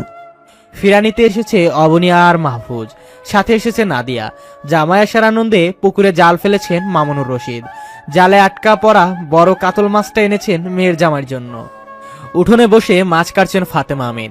সকালে নাস্তার পর জমে থাকা থালা বাসন আর হাঁড়ি পাতিল পরিষ্কার রাফিয়া খাতুন। হাতের কাজ শেষ করে অবনীর রুমের দিকে গেলেন তিনি। আধশোয়া হয়ে ফেসবুক স্ক্রল করছিল মাহফুজ।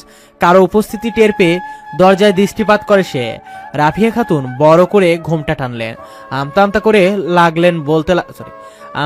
করতে লাগলেন তিনি। মাহফুজ হাতের মোবাইল রেখে ওনার দিকে তাকিয়ে প্রশ্ন করল, কিছু বলবেন? তিনি মাথা ঝাঁকালেন। মাহফুজও তাকিয়ে রইল কি বলে শোনার জন্য।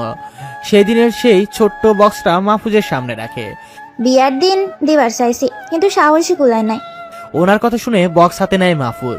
ততক্ষণে অবনী দরজার কাছে এসে দাঁড়িয়েছে, দেয়াল ঠেস দিল। দেখতে লাগলো মাহফুজ কি করে। বক্সটা খুলে আংটিটা নজর এলো মাহফুজের। বিস্তর হাসলো সে। বাহ, দারুণ তো। আপনার পছন্দের তারিফ করতে হয়। আপনার পছন্দ হয়েছে? মাথা ঝাঁকায় মাহফুজ। এত সুন্দর জিনিসটা আর পছন্দ হবে না? খুশিতে চকচক করে ওঠে ওনার চোখ। মাহফুজ আংটিটা আঙুলের কাছে এনে বলে, আপনি আমার মায়ের থেকেও বয়সে বড়। আমাকে আপনি আপনি করবেন না। আপনি আমায় আপনি করে বললে মনে হয় আমি আপনার সাথে বেয়াদবি করছি। মায়ের জামাইরে সবাই আপনি করেই কয়। মেয়ের জামাই না ভেবে সন্তানের মতো তো ভাবতে পারেন। আর রাফিয়া খাতুনের চোখ ঝাপসা হয়। চোখের পানি গড়িয়ে পড়ার আগে আঁচল কোণে মুছে ফেলেন তা। হাত ভাঁজ করে মাহফুজকে পর্যবেক্ষণ করছে অবনী। মুখে ছিল তার মিষ্টি হাসি। সে কিনা এই মানুষটাকে হারিয়ে ফেলতে বসেছিল। ভাবনার মাঝে নাদিয়ার চিৎকার কানে সবার। দেরি না করে সবাই ছুটল বাইরে গিয়ে চোখ কপালে সবার। আবিদ নাদিয়ার চুল ধরে ঝুলে আছে। ফাতেমা আমিন আবিদকে ছাড়াতে যায়। এসব কি হচ্ছে বাবা? এগুলো তো পচা কাজ। মেহমানদের সাথে এমন কেউ করে? অনেক বুঝিয়ে শুনিয়ে আবিদকে ছাড়ালেন ফাতেমা আমিন। ব্যথা পেয়েছো? চুল ঠিক করতে করতে নাদিয়া জবাব দেয়, আমার চুল। আবিদের মুঠোভর্তি চুল। ফাতেমা আমিন চোখ রাঙানি দিতেই আবিদ গুটি গুটি পায়ে দৌড়ে চলে গেল। আবিদকে মারার জন্য লাঠি হাতে নিতেই নাদিয়া বাধা দেয়।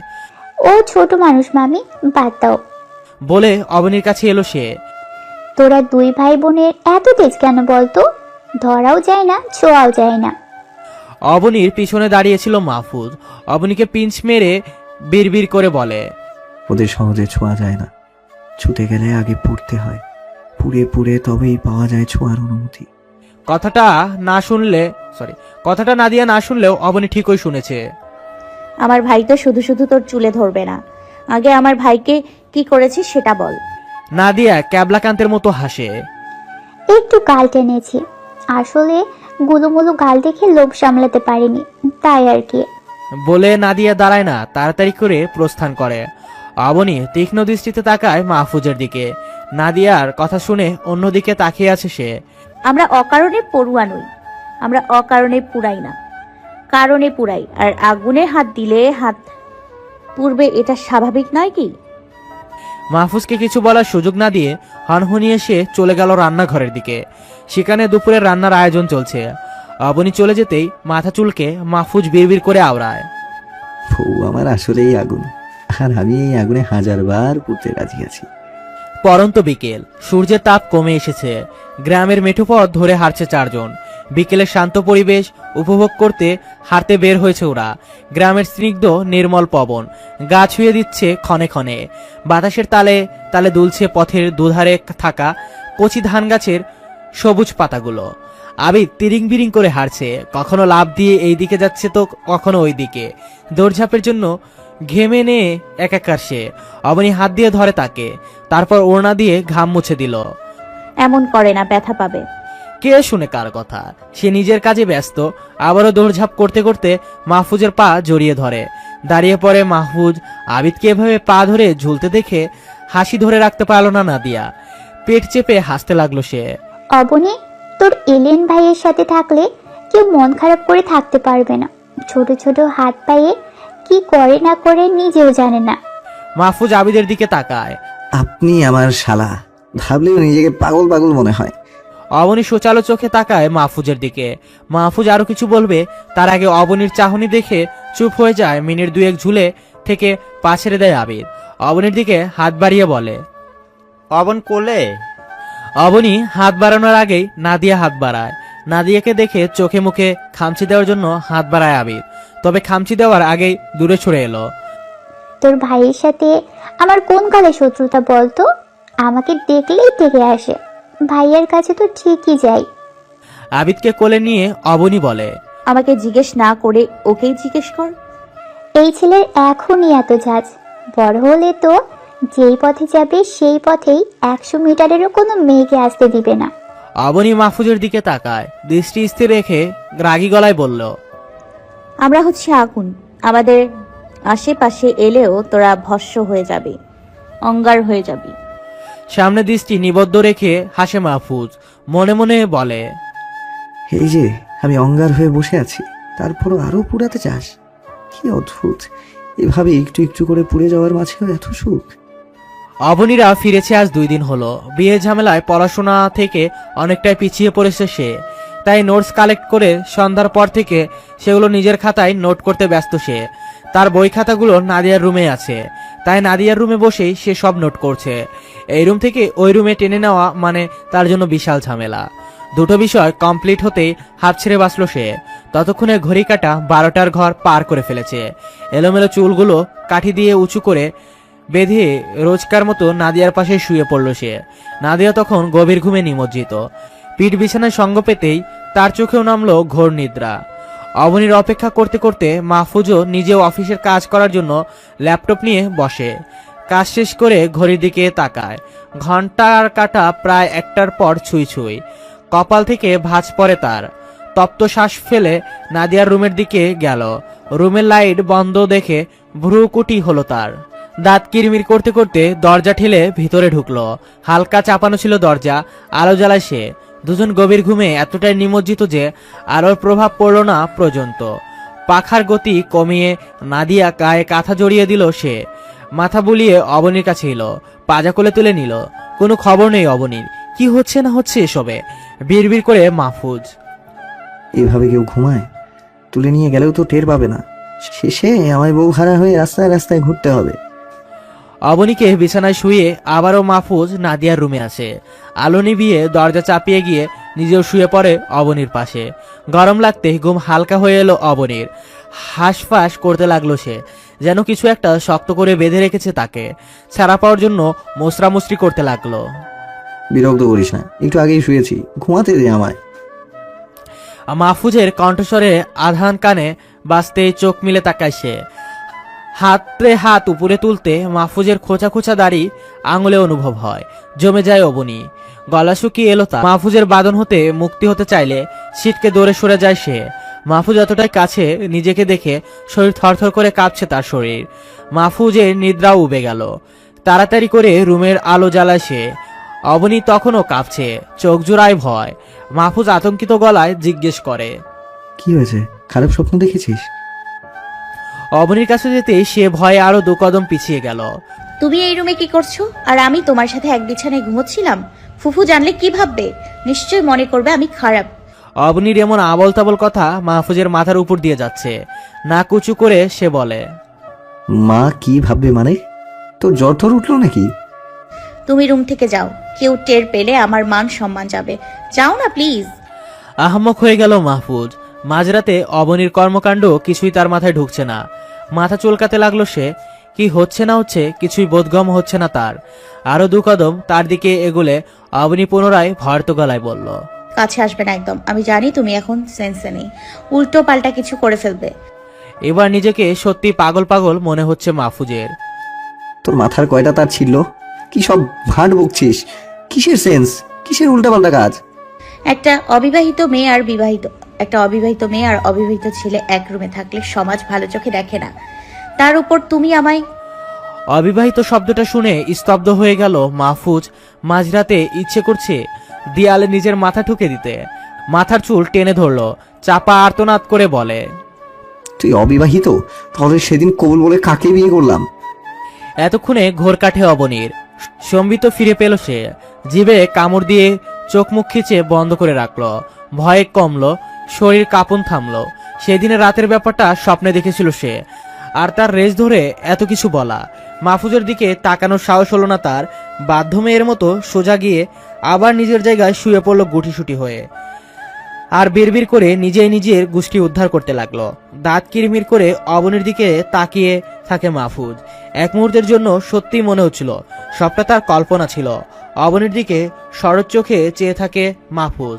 তারপর বলে, এই জন্যই কারণে অকারণে বউকে চুমু খেতে হয়, সময়ে অসময়ে আদর করতে হয়। মোট কথা সামনে আসলেই শুধু আদর। বউয়ের যেন কোনোভাবে মনে না হয় সে অবিবাহিত। একটুর জন্য হার্ট অ্যাটাক হয়ে যাচ্ছিল আমার। শুধু শুধু হাত পাগল বলি। কোন দিন যে নিজে পুরো পাগল হয়ে রাস্তায় রাস্তায় ঘুরি আল্লাহ জানে। যেখানে পূর্ণ অধিকার থাকার পরেও জোর জবরদস্তি করলাম না, সেখানে বউ আমায় বলছে আমি নাকি সেন্সে নেই, উল্টাপাল্টা কিছু করে ফেলবো। এসব শোনার জন্য এত পাকলামি করে বিয়ে করেছিলাম আমি? আল্লাহ। টু শব্দ করে না অবনী। নির্বোধের মতো করা নিজের কাজে নিজেই আহম্মক হয়ে বসে আছে। কি লজ্জা, কি লজ্জা। আলো নিভাই মাহফুজ। বিছানায় শুয়ে একটানে অবনীর মাথা বুকের সাথে মিশিয়ে নিল। আষ্টে পিষ্টে জড়িয়ে ধরে 2 হাতে। 2 হাত দূরত্বে গিয়ে ঘুমাবি বলে তো আমি কবুল বলে বিয়ে করিনি। ইঞ্চি পরিমাণ দূরত্ব থাকবে না দুজনের মাঝে, না মনের আর না। নৈশব্দে হাসে অবনী। মাহফুজের বুকে মাথা রেখে চুপটি করে রইল। বিয়ের পর একটা জিনিস খুব করে অনুভব করেছে, মানুষটার এইখানটায় মাথা রাখলে সুখ সুখ লাগে, শান্তি লাগে মনে, শীতলতায় ছেয়ে যায় সর্বাঙ্গ। সময় গড়ায় চোখের পলকে। কতগুলো দিন চলে গেল জীবন থেকে। অবনী এখন পাকা গিন্নি হয়ে উঠেছে। পড়াশোনা এবং সংসার দুটোই সামলাচ্ছে।